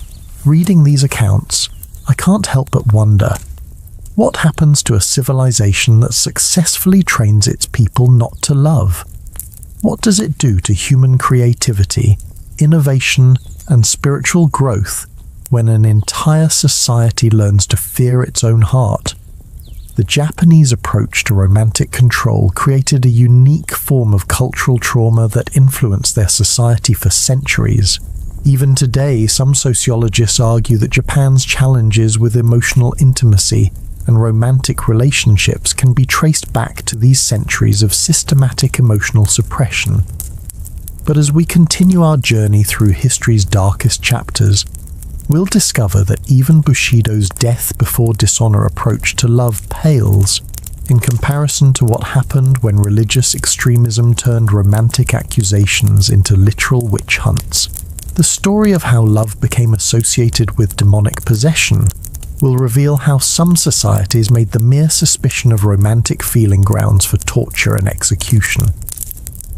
From the honor-bound silence of samurai culture we now venture into the hysteria-driven communities of colonial America, where the simple act of blushing in someone's presence could be interpreted as evidence of witchcraft worthy of burning. From the disciplined silence of samurai culture, we now enter perhaps the most paranoid and dangerous period in the history of romantic persecution. The era when love itself was literally demonized, and accusations of romantic witchcraft could send entire communities into frenzied hunts for imaginary demons hiding in human hearts. Imagine walking through the fog-shrouded village of Salem in 1692, but this isn't the witch trial story you think you know. Hidden in the court records, buried beneath the famous accusations of spectral evidence and devil worship, is a darker truth. Over 60% of the witch trial accusations began with suspicions of unnatural romantic behavior, or what the Puritan authorities called carnal bewitchment. Let me introduce you to Mercy Williams, a 22-year-old woman whose story has been overshadowed by more famous Salem victims, but whose case reveals the true connection between witch hysteria and romantic persecution. Mercy's crime wasn't practicing magic or consorting with the devil. It was being caught smiling while talking to a young farmer named Samuel Porter after Sunday church services. That smile, witnessed by 3 village women, was immediately interpreted as evidence of supernatural seduction. You see, Puritan doctrine taught that genuine Christian women were naturally modest and emotionally reserved. Any display of happiness or attraction in the presence of men was considered proof of demonic influence, because surely no godly woman would experience such feelings without supernatural corruption. And here's where the witch trial system became truly diabolical in its approach to romantic persecution. They developed something called affection testing that made Chinese emotional surveillance look primitive. Suspected romantic witches were subjected to elaborate trials designed to prove their supernatural guilt through their emotional responses. Mercy's trial, documented in excruciating detail in the Essex County Court records, included a procedure called the resistance examination. She was placed in a room with Samuel Porter and observed by a panel of church elders who recorded every micro-expression, every change in breathing, every subtle shift in posture that might indicate supernatural attraction. The trial transcript reads like something from a psychological horror story. The accused did display telltale signs of demonic influence when placed in proximity to the young Porter. Her cheeks did flush with unnatural colour, her breathing became irregular, and she was observed to glance in his direction no fewer than 7 times during a 10-minute observation period. Such responses are consistent with carnal bewitchment, as described in Malleus Maleficarum. But here's what makes this even more terrifying. The Puritans had convinced themselves that they were actually protecting both Mercy and Samuel from supernatural corruption. In their twisted logic, executing her would free him from demonic influence and save her soul from eternal damnation. The psychological torture didn't end with observation. Mercy was subjected to what they called spiritual purification interrogation. Essentially, she was forced to confess not just to practicing witchcraft, but to the specific romantic feelings that supposedly proved her demonic possession. The interrogation record contains her forced confession. "I confess that the devil did corrupt my heart with unnatural desires. I confess that when I looked upon Samuel Porter, I felt stirrings that no godly woman should experience. I confess that these feelings were not of my own making, but were planted in me by Satan to lead good Christian men astray." Reading these forced confessions, I couldn't help but think, how does a society become so afraid of human emotion that it convinces itself that love is literally demonic possession? But Salem wasn't unique. Similar witch trials with romantic undertones occurred throughout colonial New England. In Stamford, Connecticut in 1692, a woman named Elizabeth Clawson was accused of using love magic to seduce her neighbour's husband. The evidence? She had baked him a pie during his wife's illness, and he had thanked her with excessive gratitude. The trial records show that Elizabeth was subjected to physical torture designed to force her to reveal her supernatural seduction techniques. They used methods that were supposedly designed to counteract witchcraft, but are really just elaborate forms of psychological and physical abuse aimed at destroying any capacity for human warmth or kindness. And you won't believe how sophisticated their theories about romantic witchcraft became. Puritan theologians developed entire treatises explaining how Satan used romantic attraction as his primary tool for corrupting human souls. Cotton Mather, one of the most influential Puritan ministers, wrote a book called The Devil's Snare in 1693 that provided detailed explanations of how demons supposedly operated through human romantic feelings. According to Mather's theory, demons could inhabit a woman's smile, possess her laughter, and use her natural beauty as a weapon against godly men. He wrote, "The devil knows that the path to a man's soul runs through his heart, and he has taught his female servants to weaponize their very femininity against the defenses of Christian virtue." This wasn't just theological speculation. It became the basis for legal prosecution. Courts across New England used Mather's writings as evidence in witch trials, and women were literally executed for the crime of being attractive or emotionally expressive. One of the most documented cases involved a young woman named Sarah Good, whose execution in Salem has been attributed to various accusations, but whose trial transcripts reveal that the initial suspicion against her began when she was observed looking upon men with unseemly interest during a town meeting. The progression from suspicion to execution reveals how quickly romantic accusations could spiral into deadly witch hunts. First, Sarah was accused of using the evil eye to bewitch men. Then, when several men in the community admitted to finding her attractive, this was used as proof of her supernatural powers. Finally, when she defended herself by saying that attraction was natural and not supernatural, this was interpreted as blasphemy worthy of death. But perhaps the most psychologically devastating aspect of romantic witchcraft persecution was how it turned communities against themselves.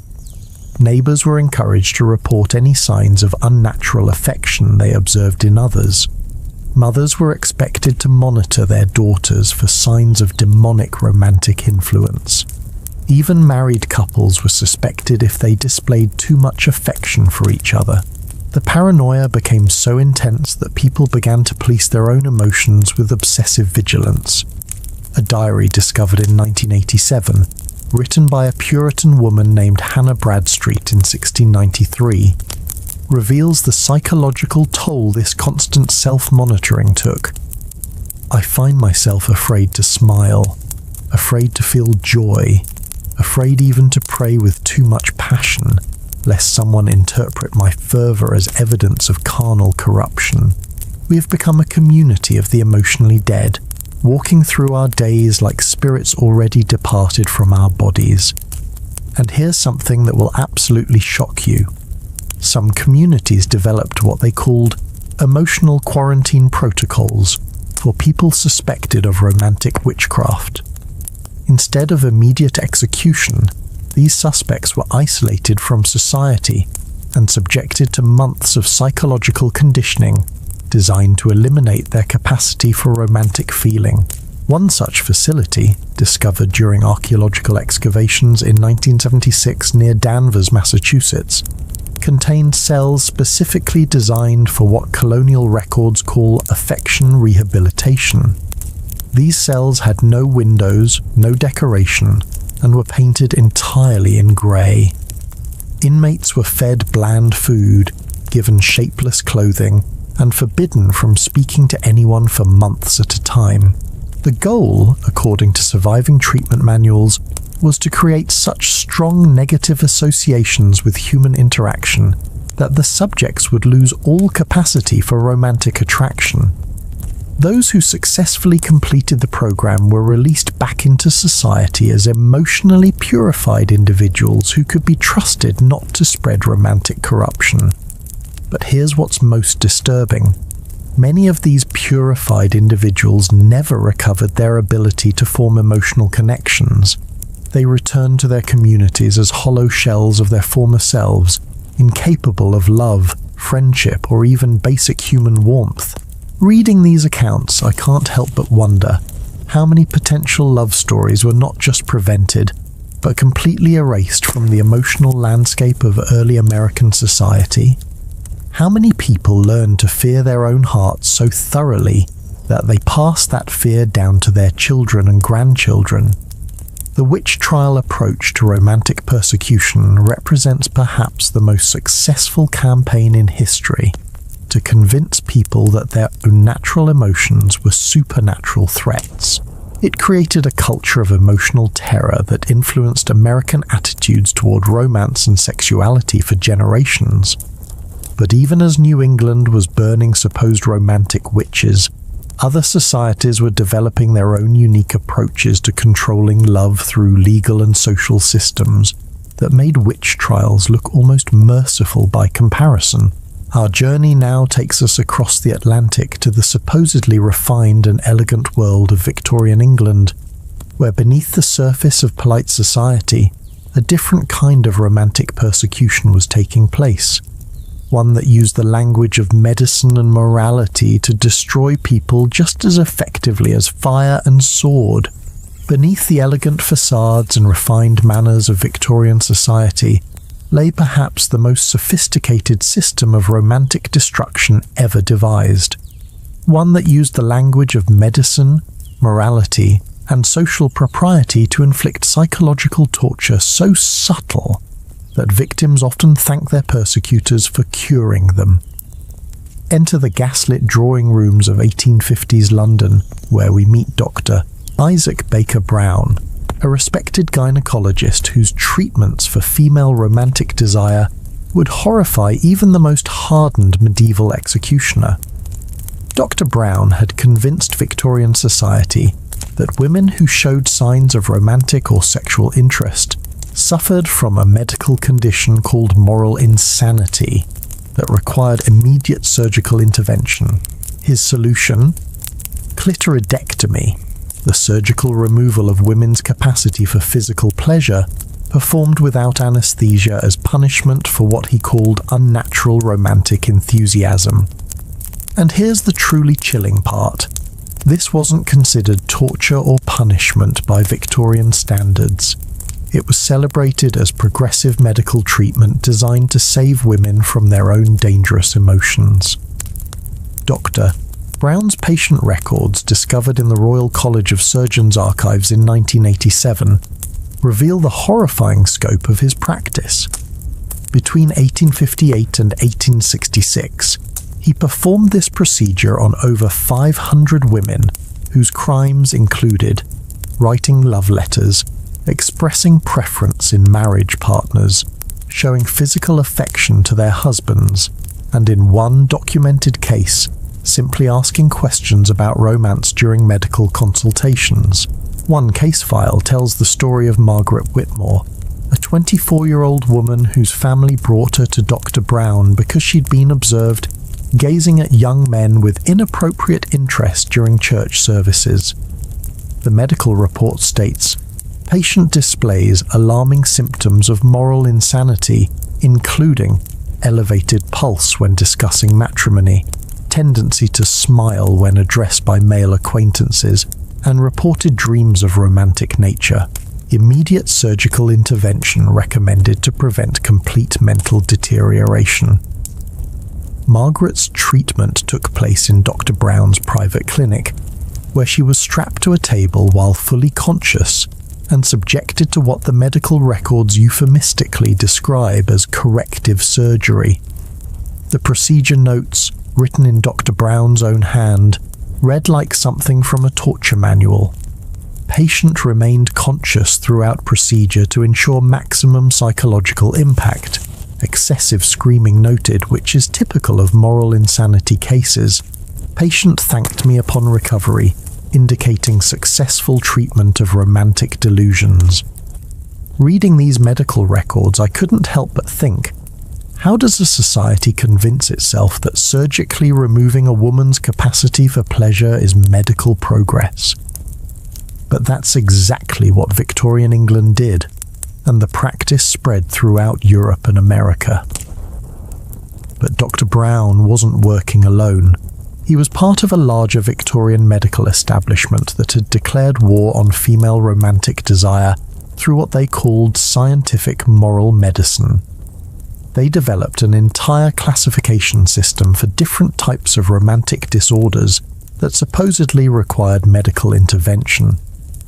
First-degree romantic hysteria was diagnosed in women who showed excessive interest in poetry, music, or romantic novels. Treatment involved cold water baths, dietary restrictions, and isolation from any form of artistic expression. Second-degree cases were women who expressed opinions about potential marriage partners or showed physical affection in public. These cases required more aggressive treatment, including straitjackets, forced medication, and sometimes lobotomy. And you won't believe what they classified as third-degree romantic hysteria. This was diagnosed in women who claimed to love their husbands too much, expressed sexual desire within marriage, or showed joy in physical intimacy. Victorian doctors genuinely believed that women who enjoyed marital relations were suffering from a dangerous mental illness that threatened the moral fabric of society.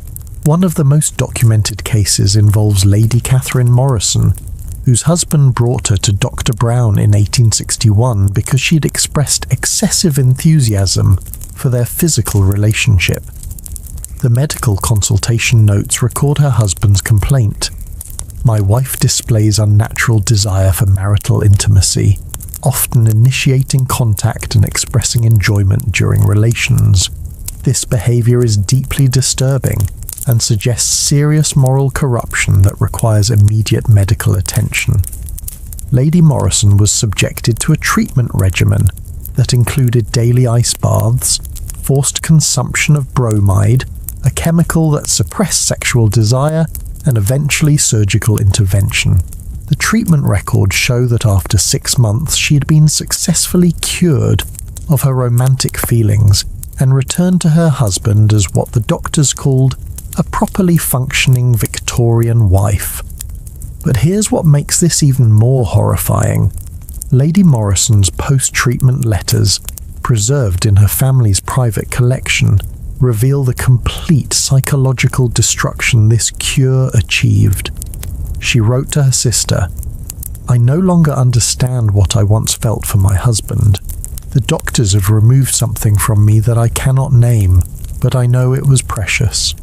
I feel as though I am viewing my own life from a great distance, unable to connect with any emotion or sensation. They tell me this is health, but it feels like death."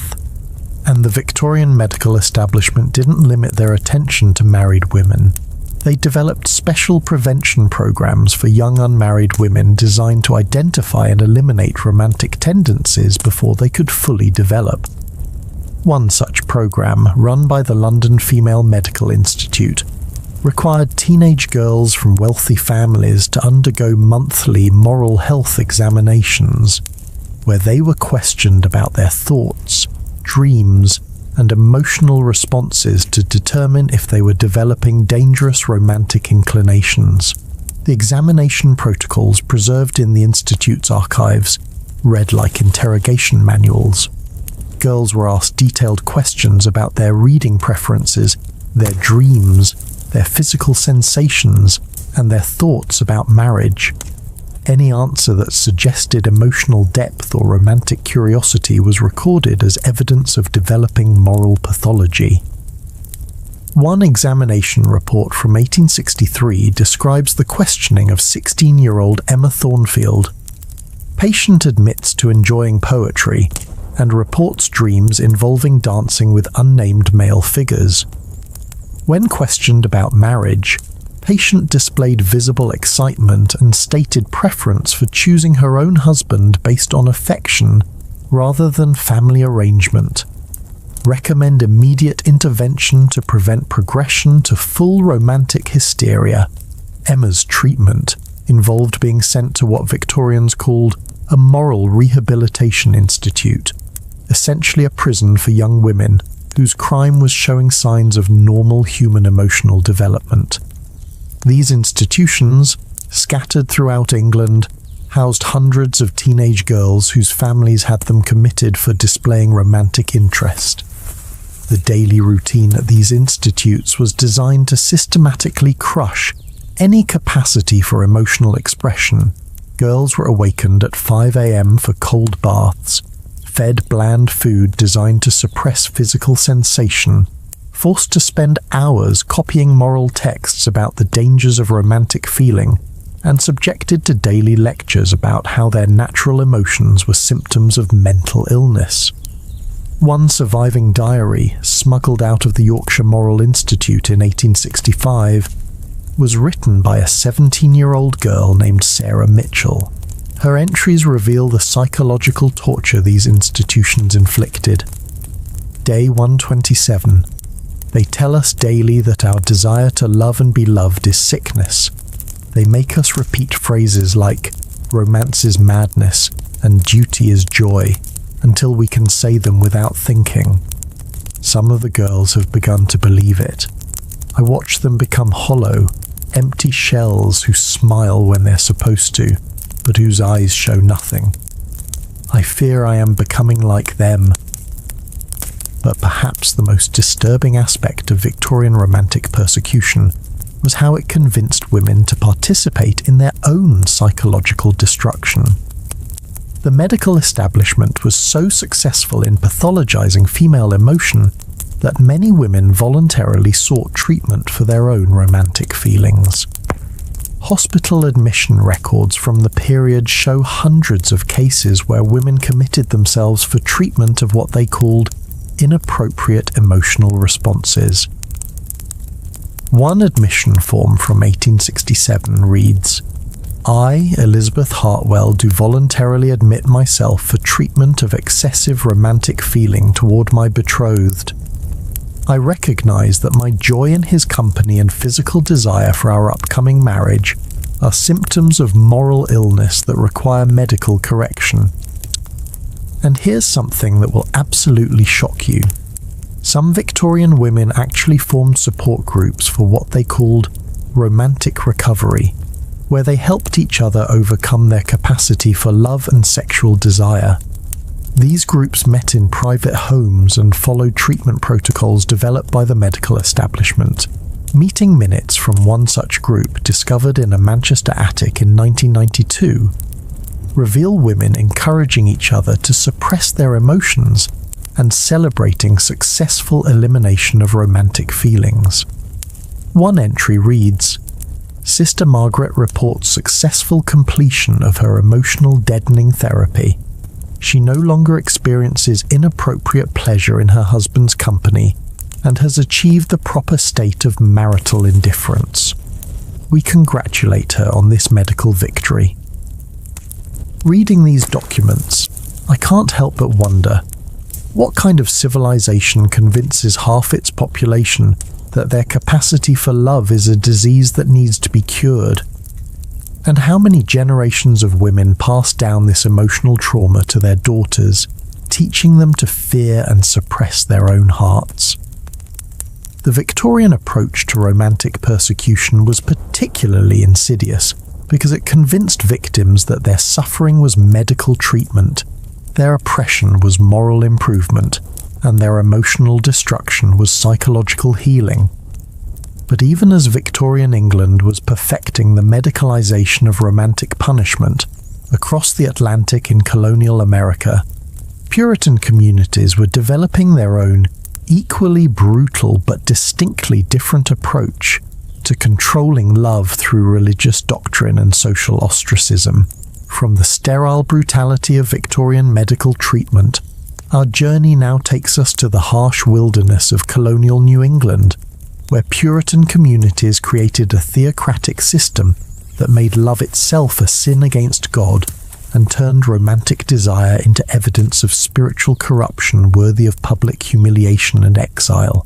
Far from the medicalized torture chambers of Victorian England, the frozen wilderness of colonial America witnessed a different but equally brutal approach to romantic persecution, one that transformed entire communities into surveillance networks, where neighbors spied on neighbors, and love became evidence of spiritual corruption requiring public humiliation and exile.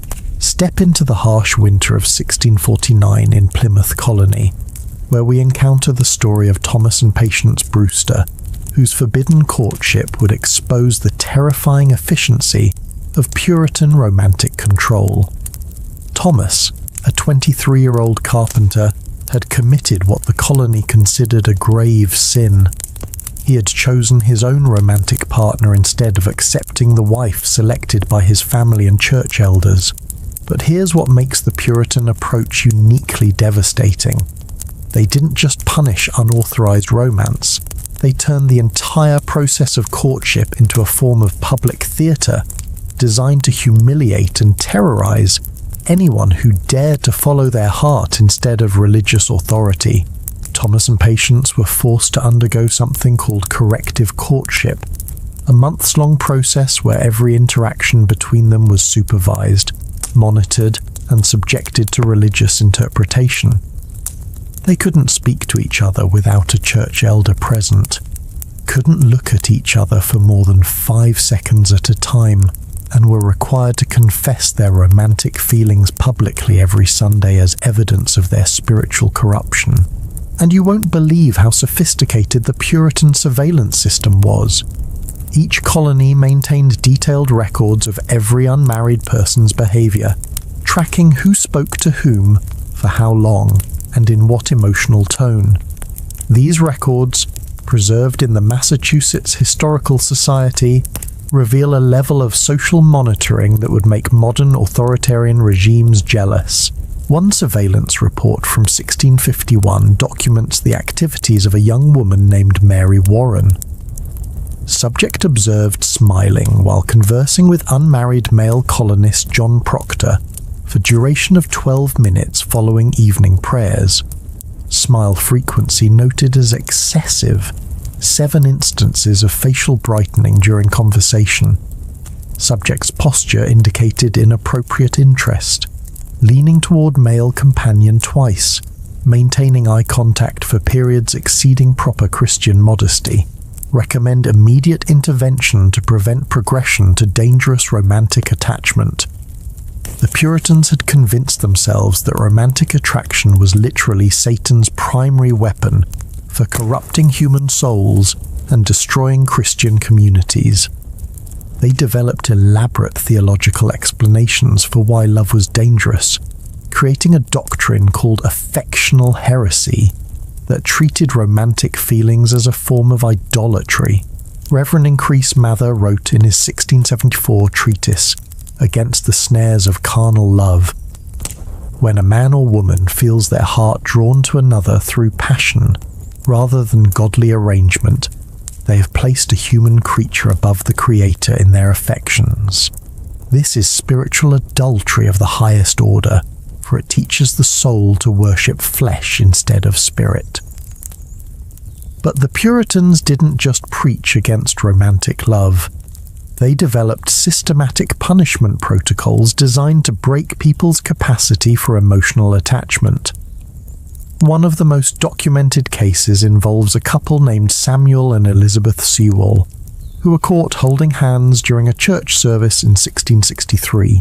Their punishment was called public mortification of affection, a process that lasted 6 months and was designed to humiliate them so thoroughly that no one else in the community would dare risk similar emotional expression. First, they were forced to stand in the town square every Sunday for 2 hours wearing signs that read, "I chose flesh over spirit." Then they had to publicly confess their carnal corruption in front of the entire congregation, describing in detail how their romantic feelings had led them away from God. But here's the truly psychological torture part. They were required to do this separately, so each had to listen to their beloved describe their love as sinful and corrupting. The confession records, preserved in the First Church of Boston archives, reveal the systematic destruction of their relationship. Samuel's forced confession reads, "I confess before God and this holy congregation that my affection for Elizabeth Sewall was born of Satan's temptation. I confess that when I looked upon her, I felt stirrings that drew my heart away from divine contemplation. I confess that my desire to touch her hand was evidence of my spiritual corruption and my need for God's corrective mercy." Elizabeth's confession was even more heartbreaking. "I confess that I allowed my weak female nature to be corrupted by inappropriate affection for Samuel Sewall. I confess that my joy in his company was sinful pride that elevated earthly pleasure above heavenly duty. I confess that my desire to be chosen by him rather than accepting God's arrangement for my marriage was rebellion against divine authority." Reading these forced confessions, I couldn't help but think, how does a community become so afraid of human happiness that it turns love into evidence of demonic possession? But the public confessions were just the beginning. Samuel and Elizabeth were then subjected to affection separation therapy, a process where they were forbidden from seeing, speaking to, or even being in the same building as each other for an entire year. During this time, they were required to meet weekly with church elders who monitored their emotional recovery and ensured they were successfully purging their romantic feelings. The therapy session notes, discovered in Harvard's Puritan Studies collection, reveal a level of psychological manipulation that's almost unbelievable. Church elders used techniques that modern psychologists would recognize as systematic emotional abuse, forcing the couple to describe their love in increasingly negative terms, making them associate thoughts of each other with guilt and shame, and rewarding them only when they expressed indifference or revulsion toward their former romantic partner. One session note from November 1663 reads, "Subject Elizabeth shows promising progress in affection elimination. When shown a letter she had previously written to Samuel, she displayed appropriate revulsion and stated that the romantic sentiments expressed were evidence of my former spiritual sickness. Recommend continued isolation therapy to complete the purification process." And here's what makes this even more disturbing. The Puritan system was so effective at destroying romantic relationships that many couples who underwent this therapy never recovered their ability to love each other, even after being permitted to marry. Samuel and Elizabeth were eventually forced into marriage, not to each other, but to partners chosen by their families and church leaders. Their wedding records show that both ceremonies were described as joyless but godly unions, where the couple showed appropriate spiritual detachment from carnal concerns. But perhaps the most tragic aspect of Puritan romantic persecution was how it affected children. Growing up in communities where love was treated as spiritual corruption, entire generations learned to suppress their emotional development from early childhood. School records from the period show that children were taught to monitor each other for signs of inappropriate affection and were rewarded for reporting their classmates' emotional expressions to teachers and parents. One schoolmaster's diary from 1667 describes a typical day. Young Timothy Miller observed showing kindness to female classmate Sarah Hopkins, shared his midday bread with her when she had none, reported this concerning behavior to his parents for appropriate correction. Such premature displays of protective instinct toward females must be corrected before they develop into dangerous romantic inclinations. The psychological damage to entire communities was profound. Foreign visitors during this period wrote shocked accounts of the emotional emptiness they observed in Puritan settlements. a French trader named Pierre de Charlevoix wrote in 1672, "These English colonists have created communities where joy itself is treated as evidence of sin. Children learn not to smile, couples marry without affection, and neighbours interact with such emotional distance that one might think they fear contamination from human warmth. It is as if they have declared war on their own humanity." And you won't believe how far the Puritans took their anti-romantic crusade. Some communities developed emotional purity pledges that young people were required to sign, promising never to experience romantic attraction without parental and church approval. Breaking these pledges was grounds for exile from the colony, essentially a death sentence in the harsh wilderness conditions. One such pledge, preserved in the Connecticut Historical Society, reads, "I, Jonathan Edwards, aged 16 years, do solemnly swear before God and this Christian community that I will never allow my heart to be drawn to any person through carnal attraction. I pledge to accept whatever marriage arrangement my parents and church elders determine to be God's will for my life. I promise to report any romantic thoughts or feelings to my spiritual advisors for immediate correction. Should I break this sacred oath, I accept exile from Christian society as just punishment for my spiritual corruption." Reading these documents, I can't help but wonder, what kind of psychological trauma did these communities inflict on generations of young people? How many potential love stories were crushed before they could even begin? And what did that do to the emotional development of early American society? The Puritan approach to romantic control created a cultural foundation of emotional repression that influenced American attitudes toward love and sexuality for centuries. Even today, some sociologists argue that certain aspects of American sexual anxiety and relationship dysfunction can be traced back to this colonial war against human affection. But as we continue our journey through history's most devastating romantic persecutions, we're about to encounter something even more shocking. A period when political revolution became an excuse for the most systematic destruction of love in European history. From the frozen emotional landscape of Puritan America, our path now leads us to the blood-soaked streets of revolutionary France, where the guillotine became the final destination for aristocratic lovers whose crime was choosing romance over revolutionary purity. The screams echoing through the cobblestone streets of Paris in 1793 weren't just the sounds of political revolution, they were the death cries of love itself, as Robespierre's reign of terror transformed romantic relationships into weapons of political destruction and turned the guillotine into the final judge of matters of the heart. Picture yourself in the shadow of the guillotine on a grey morning in October 1793, where we witness the execution of the Comte and Comtesse de Polignac, not for political crimes or treason against the revolution, but for the shocking offence of genuinely loving each other in an age when romantic devotion was considered evidence of aristocratic decadence. Here's what makes the French Revolution's approach to romantic persecution uniquely terrifying.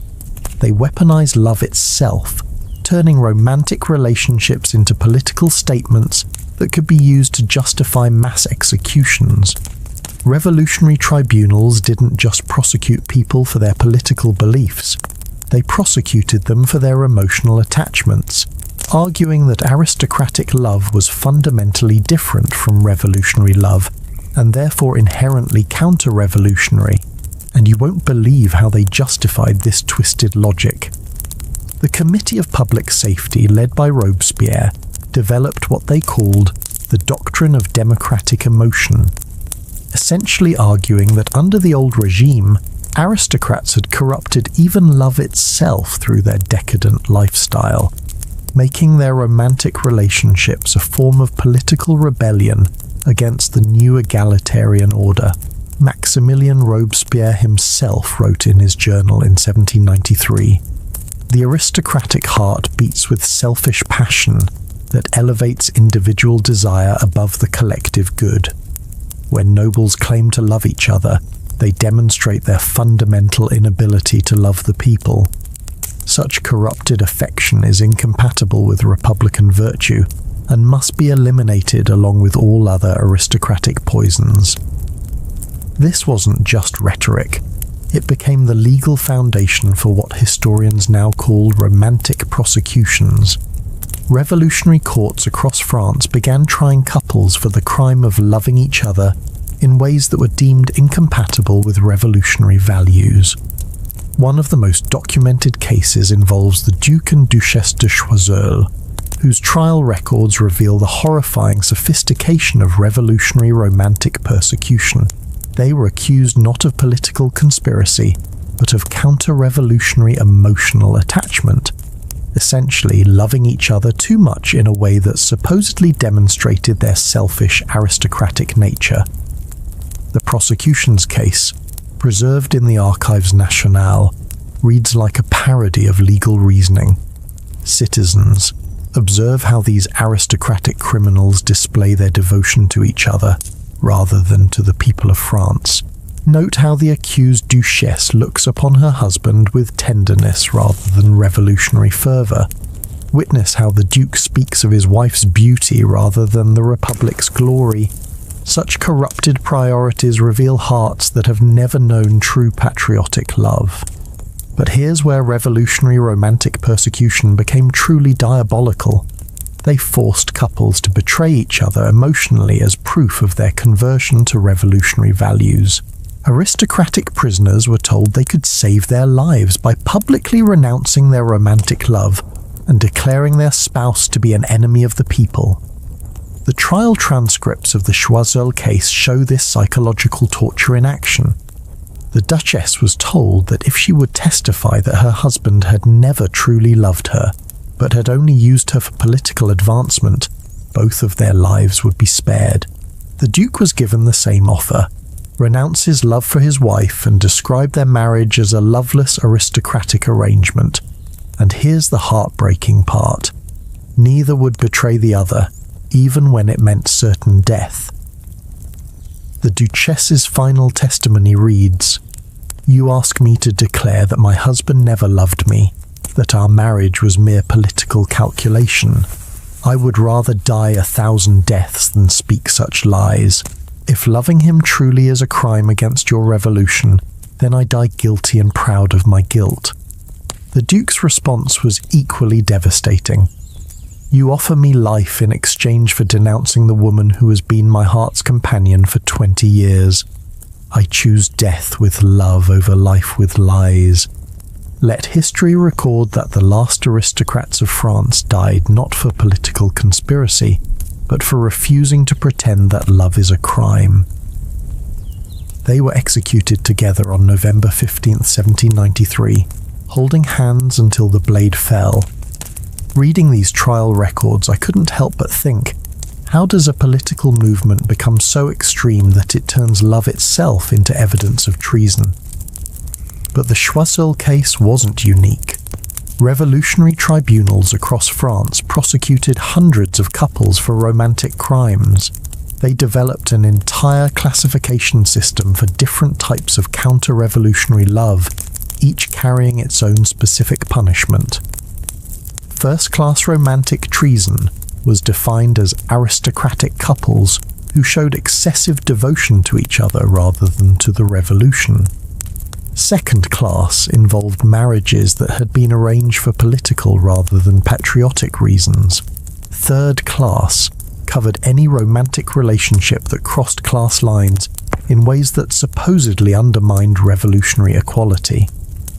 And you won't believe how they gathered evidence for these romantic prosecutions. The revolutionary government created networks of love spies, citizens who were paid to observe and report on the romantic behavior of suspected counter-revolutionaries. These spies had detailed training manuals discovered in the Bibliothèque Nationale in 1987 that instructed them on how to identify counter-revolutionary romantic behavior. They were taught to look for signs like couples who used affectionate nicknames for each other instead of citizen, married people who showed physical affection in public, and anyone who expressed more enthusiasm for their spouse than for revolutionary ideals. One spy report from 1794 describes the surveillance of a couple named Jean and Marie Dubois. "Citizens, I observed the accused couple displaying behavior incompatible with revolutionary values.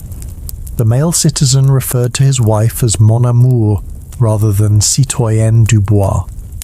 The female citizen was observed placing her hand on her husband's arm during a public assembly, suggesting she prioritizes personal affection over civic duty. Both subjects smiled while looking at each other during the singing of revolutionary hymns, indicating distraction from patriotic sentiment. Recommend immediate investigation for romantic counter-revolution." But perhaps the most psychologically devastating aspect of revolutionary romantic persecution was how it turned romantic relationships into potential death sentences, creating a climate of emotional terror where people were afraid to love too openly or too deeply. Surviving diaries from the period reveal the psychological toll this took on ordinary citizens. One diary, written by a baker's wife named Marguerite Rousseau in 1794, captures the paranoia perfectly. "I find myself afraid to look at my husband with too much tenderness, afraid to speak his name with too much warmth, afraid even to worry about his safety, lest someone interpret my concern as evidence of counter-revolutionary priorities. We have learned to love in whispers and express affection only in darkness, for even our neighbors might report us if they observe too much happiness in our marriage." And here's something that will absolutely shock you. Some revolutionary committees actually held public trials called love purification sessions, where married couples were forced to publicly examine their relationships for signs of counter-revolutionary emotion. During these sessions, couples had to answer detailed questions about their romantic history, justify their emotional attachment to each other, and prove that their love was revolutionary rather than aristocratic in nature. Those who failed these tests faced imprisonment, exile, or execution. One such session, documented in the municipal records of Lyon, required a couple named Pierre and Sylvie Martin to explain why they had married for love rather than revolutionary duty. The questioning went on for hours. "Citizen Martin, explain why you chose this particular woman as your wife. What revolutionary qualities attracted you to her? Citizen Sylvie, describe your husband's contributions to the revolution. Are you prepared to renounce him if he proves inadequate to revolutionary standards?" The psychological pressure was so intense that some couples actually divorced or separated, rather than risk being prosecuted for loving each other too much. Revolutionary divorce records from the period show a spike in couples dissolving their marriages with explanations like emotional attachment incompatible with civic duty and mutual affection impeding revolutionary commitment. But here's what's most disturbing about revolutionary romantic persecution. It wasn't just about punishing aristocrats. As the terror progressed, the definition of counter-revolutionary love expanded to include middle-class and even working-class couples who showed too much devotion to each other rather than to the revolution. By 1794, at the height of the terror, ordinary citizens were being executed for romantic crimes that would seem absurd today. A farmer named Jacques Leblanc was guillotined for writing love letters to his wife while serving in the Revolutionary Army. The letters were intercepted and used as evidence that he cared more about his personal relationships than about defending the revolution. A seamstress named Catherine Moreau was executed for crying when her husband was arrested. Her tears were interpreted as evidence that she prioritized her marriage over revolutionary justice. Reading these cases, I can't help but wonder, what kind of psychological damage did this systematic persecution of a love inflict on French society? How many people learned to suppress their capacity for affection so thoroughly that it affected generations of French relationships. The French Revolution's war against aristocratic love created a culture of emotional terror that extended far beyond the political sphere, teaching people that loving too deeply or too openly could be literally fatal.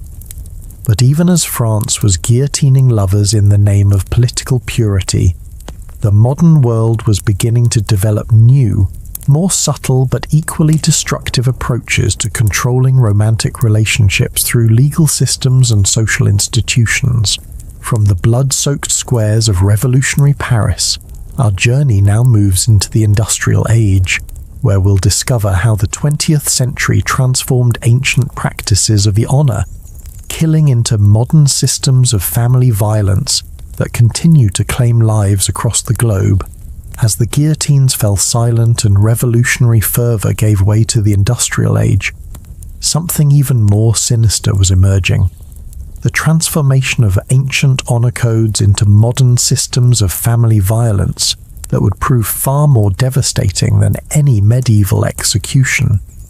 The 20th century didn't eliminate honor killings, it systematized them, making them more efficient, more widespread, and more psychologically sophisticated than ever before. Transport yourself to a small village outside Islamabad in 1987, where we meet Samia Sawar, a young woman whose story would expose how traditional honor codes had evolved into modern weapons of family control. Samia's crime wasn't adultery or even romance. It was the simple act of seeking a divorce from an abusive arranged marriage and daring to imagine she could choose her own future. But here's what makes 20th century honor violence uniquely terrifying compared to historical romantic persecution. It combined ancient justifications with modern methods, creating killing systems that were more organized, more legally protected, and more socially accepted than anything we've seen in previous centuries. Samia's case reveals the horrifying sophistication of modern honor violence. Her family didn't act in rage or passion. They planned her murder for over 6 months using modern communication, transportation, and legal loopholes to create what criminologists now call systematic honor execution. The plan involved multiple family members across 3 countries. Her mother lured her to a lawyer's office in Lahore under the pretense of discussing divorce proceedings. Her uncle and cousin travelled from London specifically to carry out the execution. They used cell phones to coordinate timing, studied legal precedents to minimise consequences, and even hired lawyers in advance to prepare their defence. And you won't believe how they justified this elaborate murder plot. In a recorded conversation discovered by Pakistani police, Samia's mother explained to relatives, "She has brought shame that will follow our family for generations. Every marriage proposal for her sisters will be rejected. Every business deal will be questioned. Her father's reputation in the community is destroyed. One death will save many lives and restore our family's position in society." This isn't medieval thinking. This is modern cost-benefit analysis applied to murder, where a woman's life is calculated against social and economic advantages with the precision of a business decision. But Samia's story isn't unique.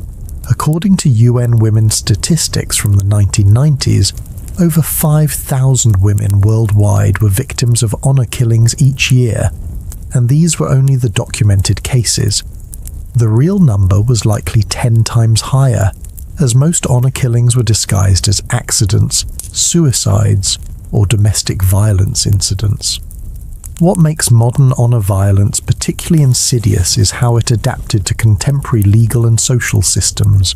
Instead of public executions that might attract unwanted attention, families learned to use existing institutions, police departments, legal systems, medical facilities, and even women's shelters to facilitate their control and punishment of female family members.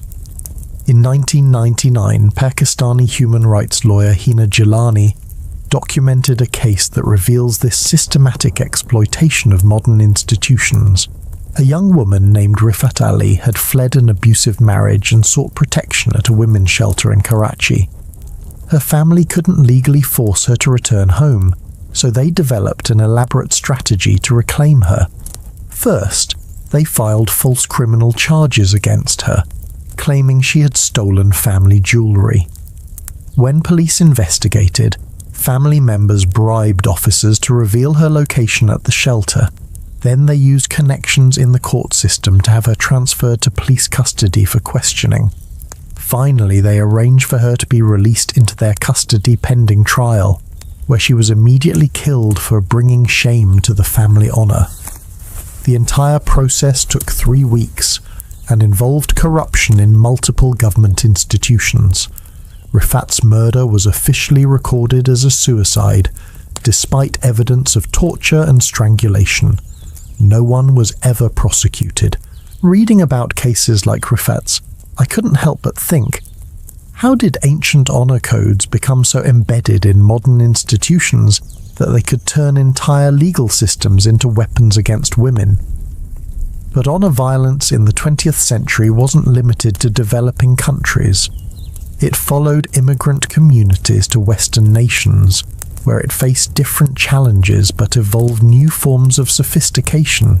In 1989, a case in London shocked the international community when Heshu Yons, a 16-year-old Kurdish girl, was murdered by her father for having a Christian boyfriend. What made this case particularly disturbing wasn't just the murder itself, but how her family had spent months studying British legal system to find ways to minimise consequences for honour killings. Court records show that Heshu's father, Abdallah Yones, had consulted with multiple lawyers about domestic violence laws, researched precedents for reduced sentences in cultural crime cases, and even attended community meetings about British family law. He wasn't acting in passion. He was conducting research to optimise his daughter's murder. The planning documents discovered in his home after the killing included detailed notes about British legal defences, timing strategies to minimise media attention, and even backup plans for disposing of evidence. This was industrial-scale murder planning applied to family honour violence. And here's something that will absolutely shock you. Some immigrant communities in Western countries actually developed support networks for families planning honour killings, providing legal advice, financial assistance, and even technical expertise for carrying out murders while avoiding prosecution. A 1995 investigation by Scotland Yard uncovered what they called honour killing facilitation networks. Essentially, organised crime structures dedicated to helping families murder their own relatives while minimising legal consequences. These networks included lawyers who specialised in cultural defence strategies, doctors who would falsify death certificates, religious leaders who provided theological justification, and even community leaders who would organise alibis and witness coordination. One intercepted phone conversation from this investigation reveals the chilling business-like approach these networks took to family murder. The timing needs to be during Ramadan, when the community is focused on religious observance. We have 3 families who can provide witnesses that she was despondent about religious obligations. Dr. Rahman will handle the medical examination. The cultural expert testimony is already prepared. We estimate 18 months maximum sentence with good behaviour. But perhaps the most psychologically devastating aspect of modern honour violence is how it created what criminologists call anticipatory honour terror, where women lived in constant fear not just of being killed, but of the elaborate planning and institutional betrayal that modern honour killings involved. Unlike historical romantic persecution, which was often swift and public, modern honour violence could involve months or years of psychological torture, as families slowly isolated, tracked and planned the elimination of women who had violated honour codes. Dr. Rana Husseini, a Jordanian journalist who documented honour crimes throughout the 1990s, described this psychological warfare. Women tell me they would prefer to face medieval executioners than modern honor killing, because at least historical punishments were quick. Modern honor violence involves being slowly hunted by your own family, knowing they're using every resource of contemporary society, technology, legal systems, social networks, to plan your death while maintaining the appearance of normalcy. One of her documented cases involves a woman named Norma Curie, whose family spent 2 years planning her honor killing after she fell in love with a Christian man. The family used modern surveillance techniques to track her movements, infiltrated her friend networks to isolate her, and even used psychological manipulation techniques to convince her she was mentally unstable and imagining threats against her life. The murder, when it finally occurred, was so carefully planned that it took investigators 3 years to prove it wasn't suicide. The family had studied forensic techniques, researched autopsy procedures, and even planted false evidence to support their suicide narrative. And here's what makes this even more disturbing. Some countries actually began adapting their legal systems to accommodate honor killings, creating reduced penalties for family murders committed in the name of cultural preservation. In 1991, Jordan amended its penal code to include what became known as the honor defense, allowing judges to reduce sentences for honor killings to as little as 6 months if the murder was committed to restore family honor. Similar laws were passed in Syria, Lebanon, and parts of Iraq. These legal changes represented something unprecedented in human history. Modern nation-states officially recognizing and protecting the right of families to murder their own members for romantic and sexual behavior. But the most chilling aspect of 20th century honor violence was how it created international networks that could track and kill women across continents. Families began using modern technology and globalized communication to coordinate honor killings across multiple countries. One documented case from 1998 involved a Pakistani woman named Tasleem, who had fled to Canada to escape an arranged marriage. Her family used internet forums, international phone networks, and immigrant community connections to track her location, plan her murder, and coordinate the execution across 3 countries. The killing was carried out by a cousin who flew from Pakistan specifically for the murder, stayed in Canada for less than 48 hours, and was back in Pakistan before Canadian authorities even discovered the body.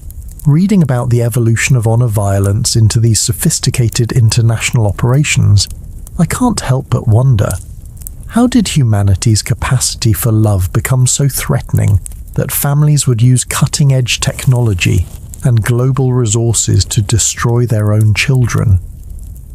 But as we've seen throughout history, the human capacity for love has always found ways to fight back against even the most sophisticated systems of romantic oppression. And as we enter the modern era, we'll discover how science and human rights advocacy began to expose the psychological and social mechanisms behind romantic persecution.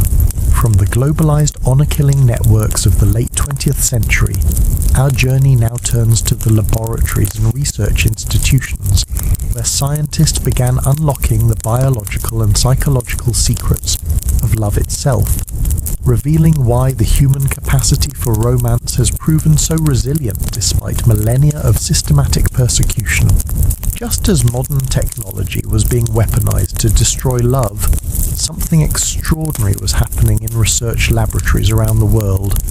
Scientists were finally unlocking the biological secrets of romantic attachment, revealing why thousands of years of systematic persecution had failed to eliminate humanity's capacity for love. Enter the groundbreaking laboratory of Dr. Helen Fisher at Rutgers University in 1996, where brain imaging technology was about to provide the first scientific explanation for why love has proven so resilient against centuries of brutal suppression.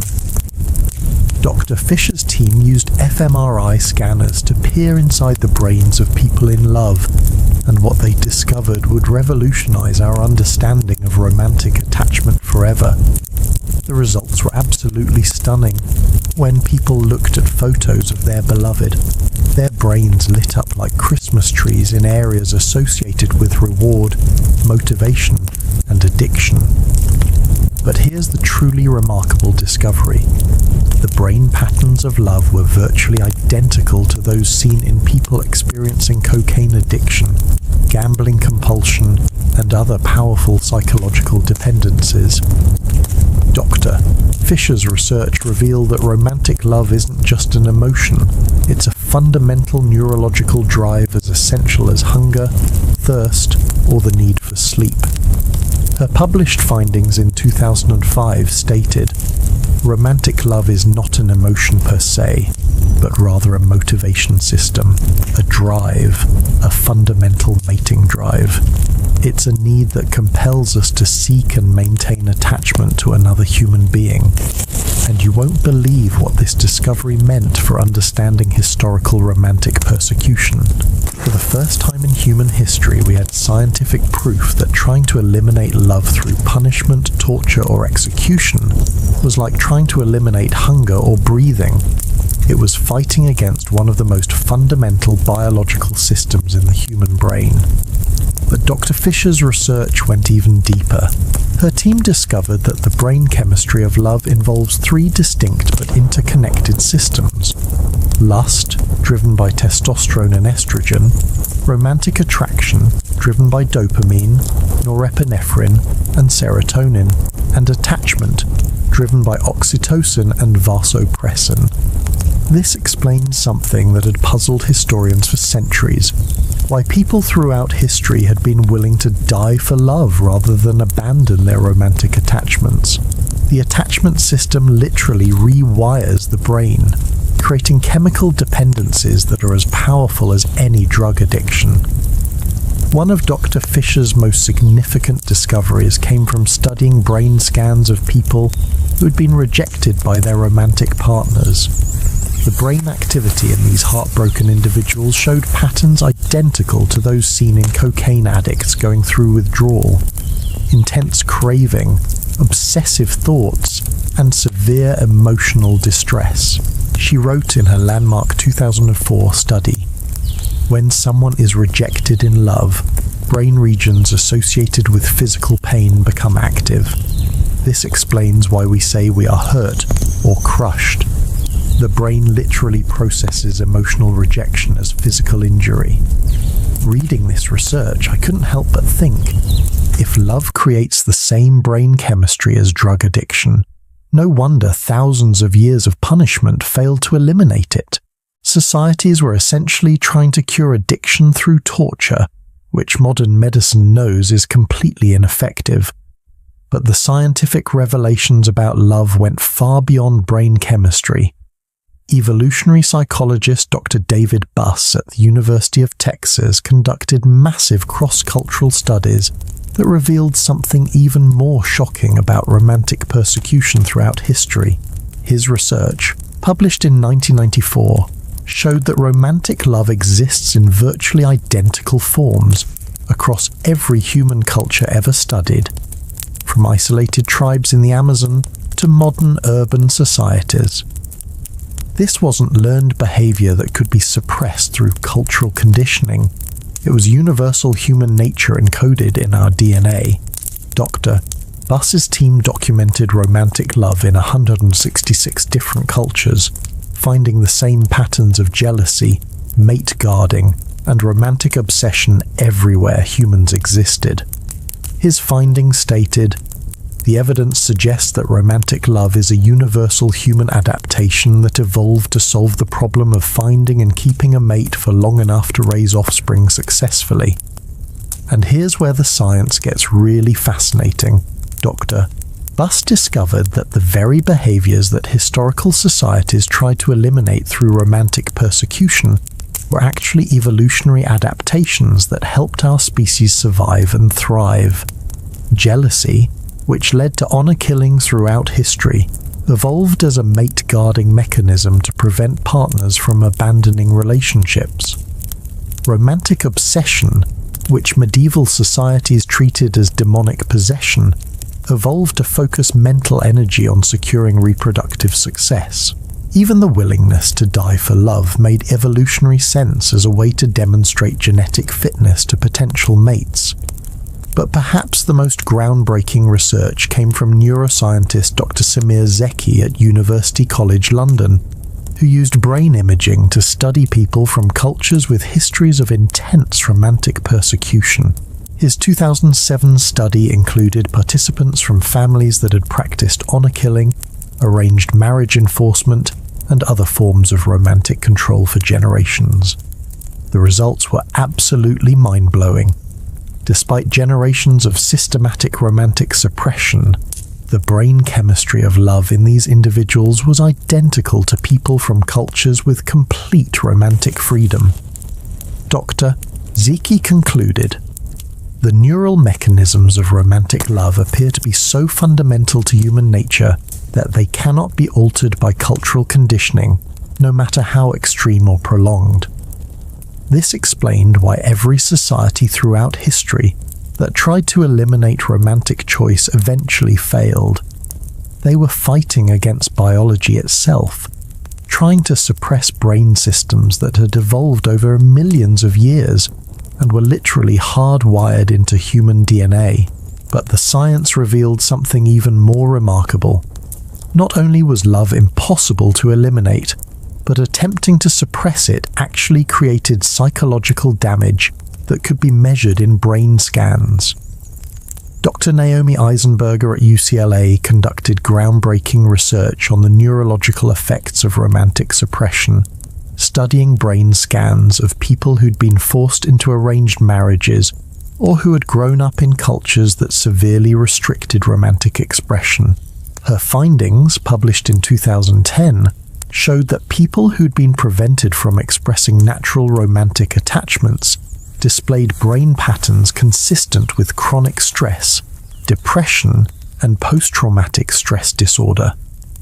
The suppression of love literally damaged their neural networks in ways that affected their entire psychological functioning. Dr.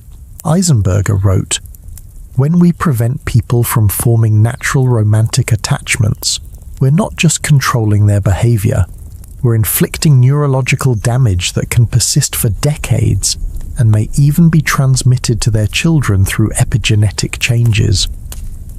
And here's something that will absolutely shock you.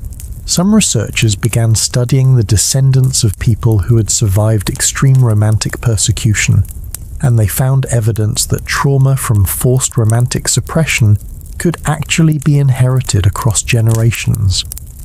Dr. Rachel Yehuda at Mount Sinai School of Medicine studied the children and grandchildren of Holocaust survivors, people who had experienced extreme romantic disruption during World War II. Her research revealed that trauma from forced separation, sexual violence, and romantic suppression had created genetic changes that were passed down to subsequent generations. Her 2014 study stated, "We found evidence that severe romantic and sexual trauma can create epigenetic changes that affect stress response systems in children and grandchildren. The trauma of romantic persecution doesn't just affect immediate victims, it can influence the biology of their descendants." This research provided scientific confirmation of something historians had long suspected, that societies practicing systematic romantic persecution were literally damaging their own genetic future, creating generations of people with impaired capacity for healthy emotional attachment. But perhaps the most hopeful discovery came from studies of resilience and recovery.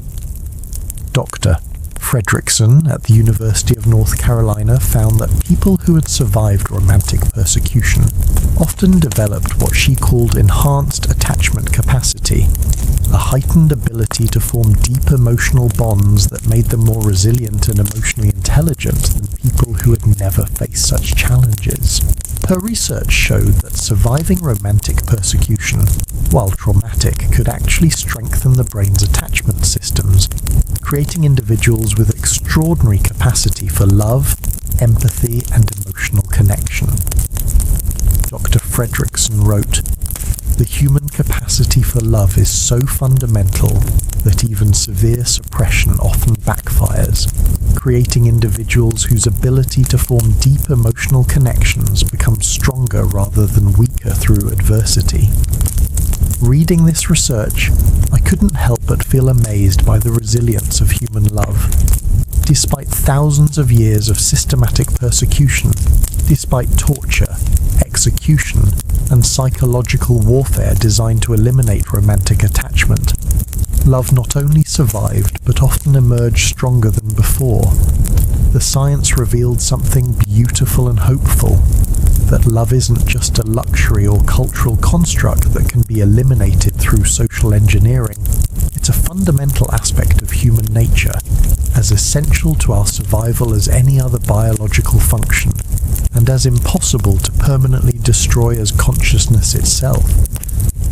But while scientists were revealing the biological foundations of love's resilience, the modern world was still witnessing new forms of romantic persecution adapted to contemporary technology and global communication. From the hopeful discoveries emerging from research laboratories, our final chapters take us into the digital age, where we'll explore how modern technology has created both new opportunities for love and new methods for destroying it, as contemporary honor killings and relationship violence adapt to social media and global connectivity. While scientists were proving that love is biologically indestructible, the digital age was creating a terrifying new reality. Ancient forms of romantic persecution were evolving at lightning speed, using smartphones, social media, and global connectivity to hunt lovers across continents, with an efficiency that would make medieval executioners envious. Welcome to the chilling case of Qandeel Baloch, Pakistan's first social media star, whose 2016 murder revealed how traditional honor codes had weaponized modern technology to create the deadliest hunting system for unauthorized love in human history. Qandeel's crime wasn't physical intimacy or even real romance. It was posting selfies and videos that suggested she had agency over her own image and sexuality. But here's what makes contemporary honor violence uniquely terrifying. It operates like a global surveillance network where a single Facebook post, Instagram photo, or WhatsApp message can trigger coordinated family violence across multiple countries within hours.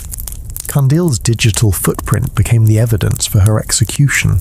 Her brother Wasim used her social media posts as a roadmap to track her movements, document her crimes against family honor, and build a case for why she deserved to die. He literally created a PowerPoint presentation for their extended family, showing screenshots of her photos and videos as proof of her guilt. And you won't believe how sophisticated this digital stalking had become. Wasim used location data from Qandeel's Instagram posts to track her daily routines, facial recognition software to identify people she was photographed with, and even analyzed the metadata from her photos to determine exactly when and where they were taken. The murder itself was live-streamed on Facebook. Wasim filmed himself explaining why he was about to kill his sister, showed her social media posts as justification, and then broadcast her final moments to hundreds of viewers who cheered him on in real-time comments. Reading about Qandeel's case, I couldn't help but think, how did we create a world where ancient honor codes could use cutting-edge technology to turn family murder into social media entertainment? But Qandeel's story isn't unique. According to the UN Women's 2020 report, digital technology has increased the efficiency and reach of honor-based violence by over 400% in the past decade. Smartphones and social media haven't eliminated honor killings. They've made them more systematic, more coordinated, and more publicly celebrated than ever before.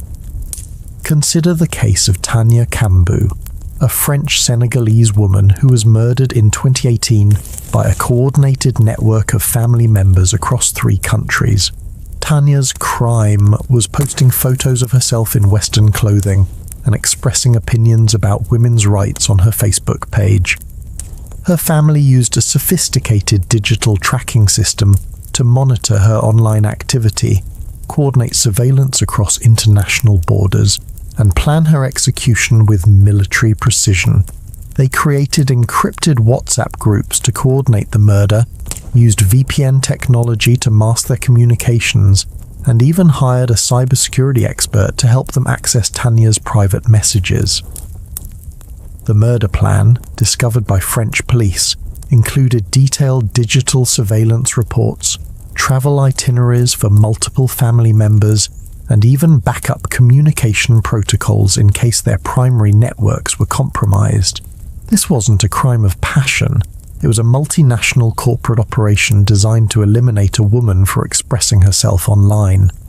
And here's something that will absolutely shock you. Some extended families and communities have begun operating like international criminal organizations, using encrypted messaging, digital surveillance, and coordinated logistics to track and eliminate women across global networks. A 2019 investigation by Interpol uncovered what they call digital honor networks, essentially organized crime structures that help families track, stalk, and murder relatives who have violated traditional honor codes, regardless of where in the world those relatives might be hiding. These networks include technical specialists who can hack social media accounts, legal experts who understand international extradition laws, financial coordinators who can transfer money across borders without detection, and even professional killers who specialize in making honor murders look like accidents or suicides.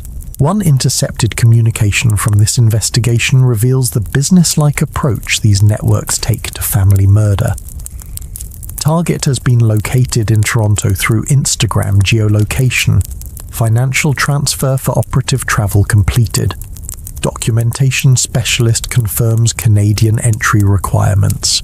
Anticipated completion within 72 hours. Cleanup Protocol 7 Alpha will be implemented post-operation. But perhaps the most psychologically devastating aspect of digital honor violence is how it has created what researchers call anticipatory digital terror, where women live in constant fear knowing that their every online action is being monitored, recorded, and potentially used as evidence for their execution. Dr. Shahzad Mojab at the University of Toronto studies the psychological impact of digital honor surveillance. Her 2020 research found that women from honor-killing backgrounds experience chronic stress equivalent to war veterans, knowing that any photo they post, any opinion they express, or any relationship they mention online could trigger lethal family violence. She wrote, "Digital technology has created a form of psychological torture where women must self-censor every aspect of their online existence, knowing that their own family members are constantly watching for evidence of honor violations. It's like living in a panopticon prison where the guards are people who claim to love you." And here's what makes this even more disturbing. Some families have begun using artificial intelligence and machine learning to systematically monitor female relatives' online behavior for signs of honor violations.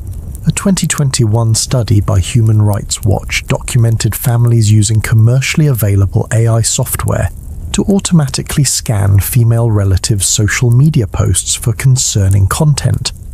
Photos showing too much skin, posts expressing feminist opinions, or interactions with unauthorized male contacts. This AI surveillance can analyze thousands of posts per day, flag potential honor violations, and even predict future behavior that might require family intervention. Women are being stalked by algorithms programmed by their own relatives to identify reasons to kill them. But the digital evolution of honor violence goes beyond individual cases.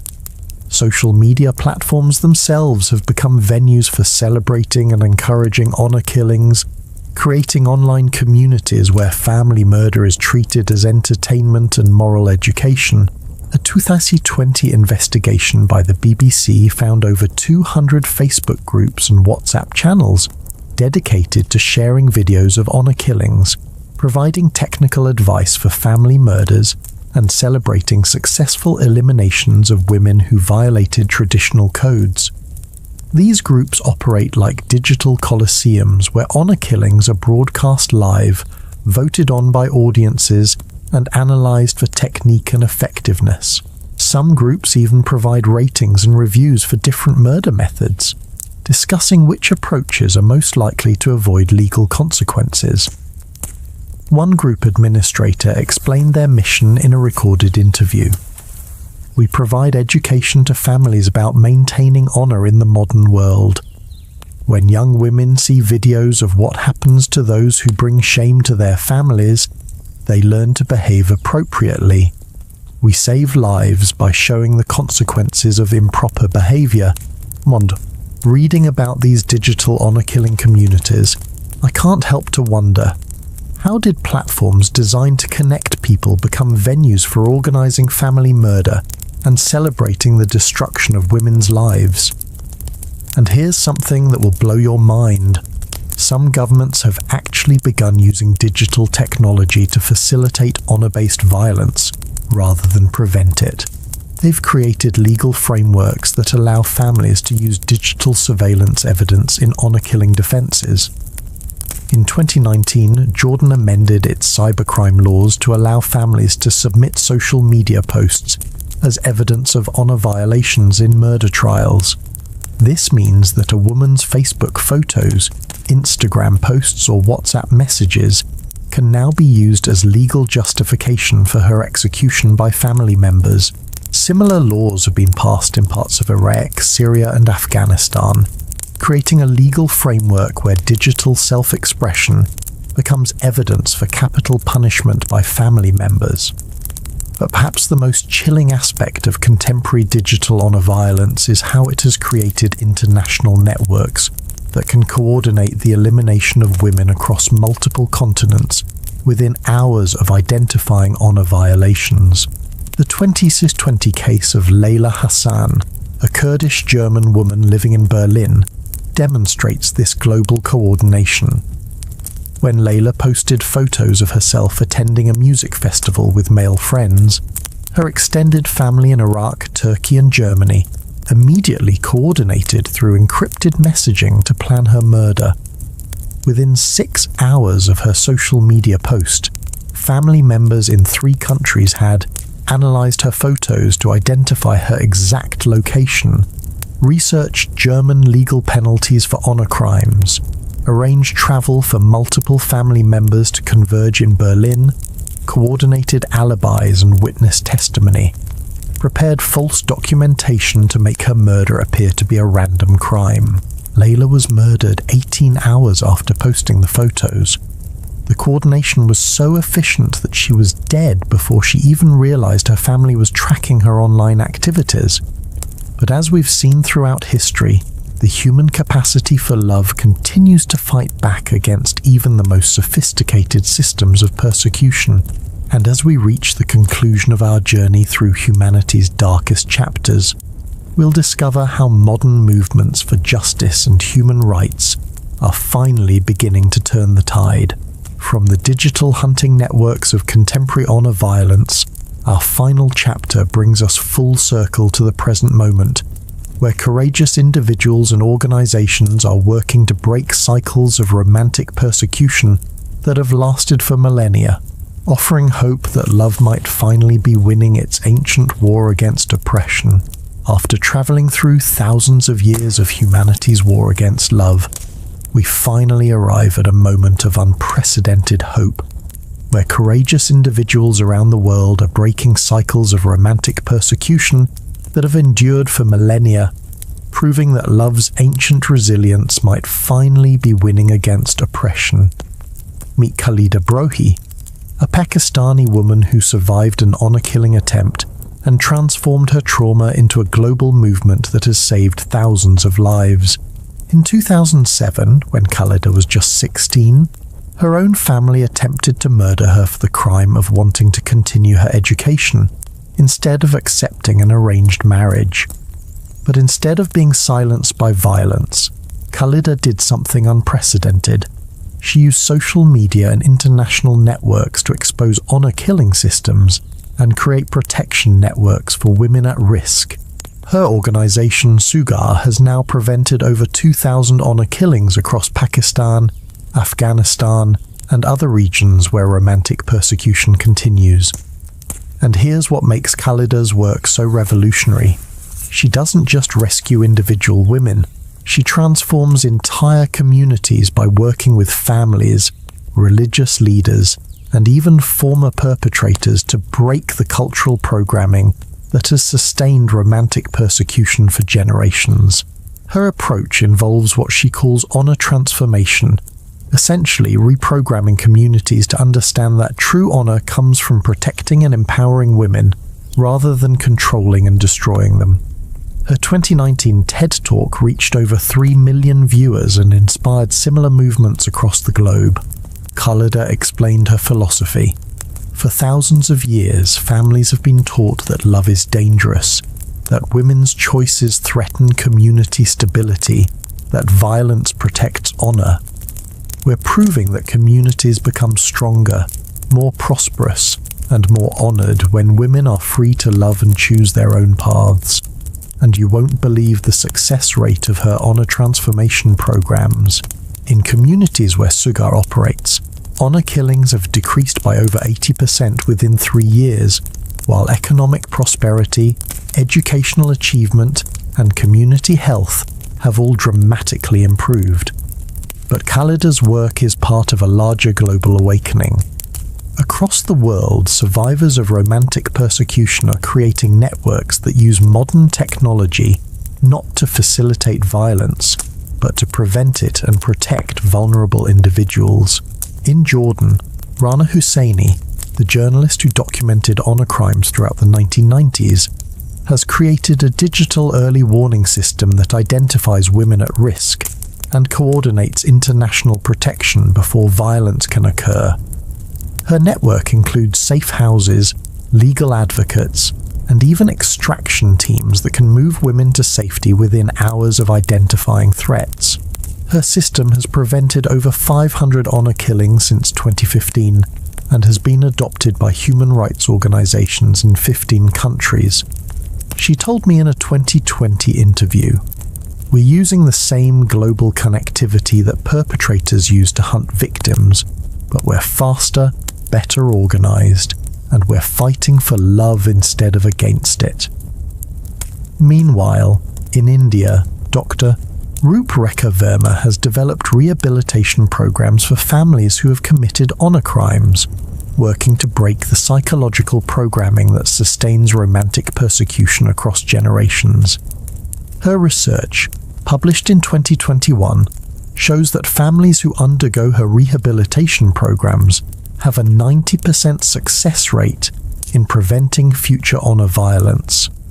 Even more remarkably, many families become advocates for women's rights and romantic freedom in their communities. Dr. Verma explained, "We discovered that most perpetrators of honor violence are themselves victims of intergenerational trauma. When we heal the trauma that creates the need to control love, families naturally return to their capacity for supporting and celebrating love." And here's something that gives me incredible hope.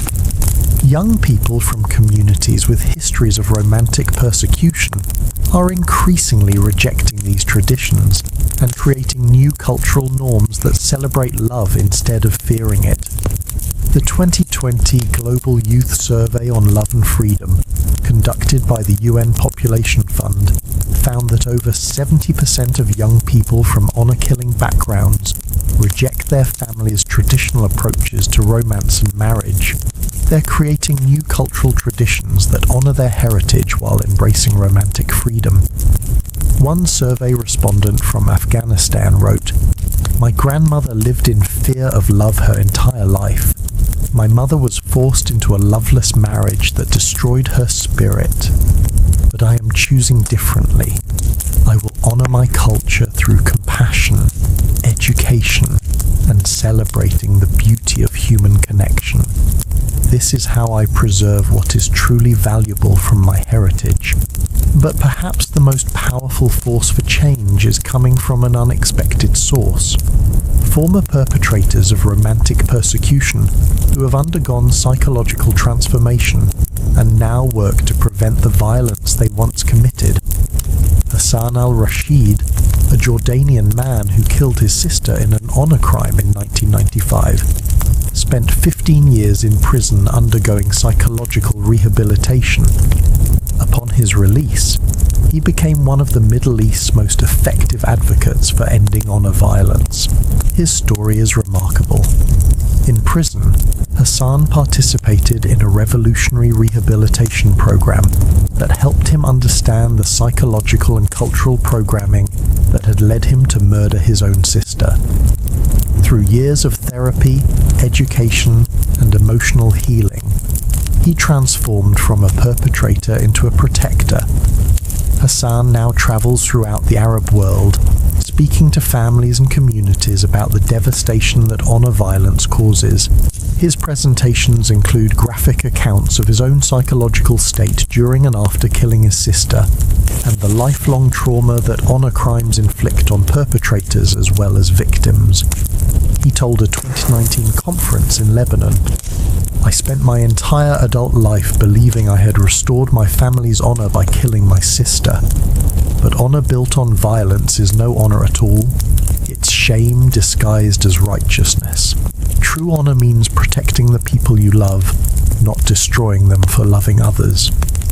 Hassan's presentations have been credited with preventing dozens of honor killings, as potential perpetrators recognize their own psychological patterns in his story and choose rehabilitation instead of violence. And here's what's truly revolutionary about these modern movements. They're not just preventing individual cases of romantic persecution, they're systematically dismantling the cultural, psychological, and legal structures that have sustained humanity's war against love for thousands of years. Legal advocates like Asma Jahangir in Pakistan and Suad Makenit in Germany have successfully challenged laws that reduced penalties for honor crimes, creating legal frameworks that treat romantic persecution as the serious criminal act it has always been. Educational reformers like Malala Yousafzai and Shirin Ebadi have created curriculum programs that teach young people about the science of love, the psychology of healthy relationships, and the historical damage caused by romantic oppression. Technology developers like Radhika Kumaraswamy and Yana Mohammed have created apps and platforms that connect at-risk individuals with protection networks, legal resources, and psychological support services. But what gives me the most hope is seeing how these movements are spreading organically across cultures and generations. Young people who grow up learning about romantic freedom and gender equality naturally reject systems of romantic oppression, creating a generational shift that may finally end humanity's longest war.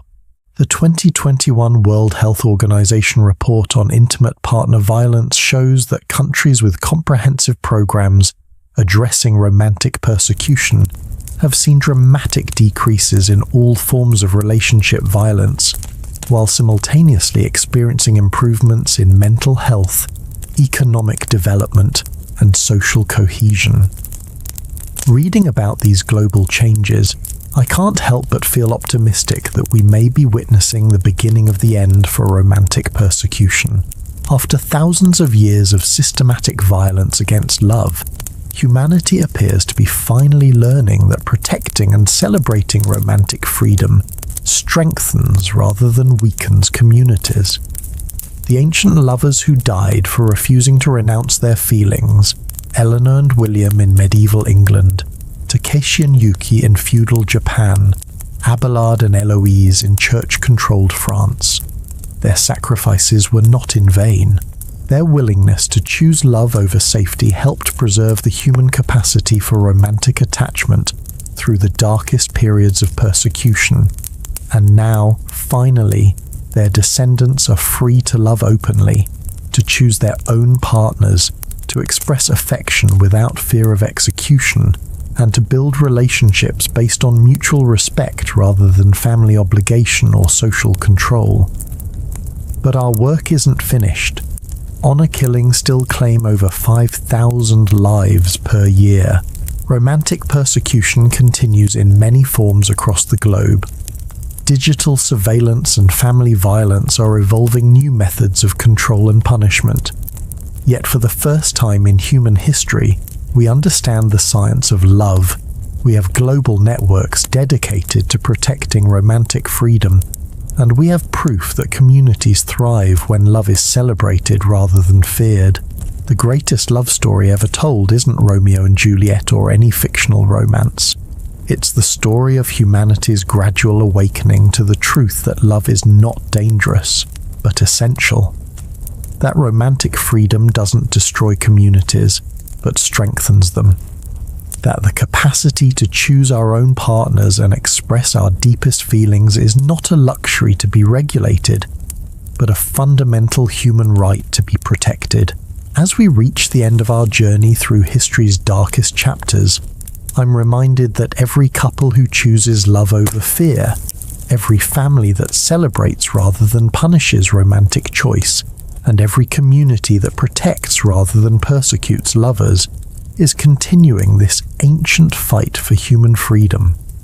The war against love has lasted for millennia, but love is finally winning, and that perhaps is the most beautiful ending we could hope for. Thank you for joining me on this incredible journey through history's most forbidden romances and the courageous people who refuse to let love die. The stories we've shared tonight remind us that our capacity to love freely is precious, hard-won, and worth protecting. I hope these tales have given you new appreciation for the romantic freedoms we often take for granted, and perhaps inspired you to be part of the ongoing movement to ensure that future generations never again face persecution for the simple act of following their hearts. Until our next journey together through history's hidden stories, remember, love has survived everything humanity has thrown at it, and it will outlast everything yet to come. Sweet dreams, and may your own love stories be filled with the freedom that so many throughout history fought and died to preserve.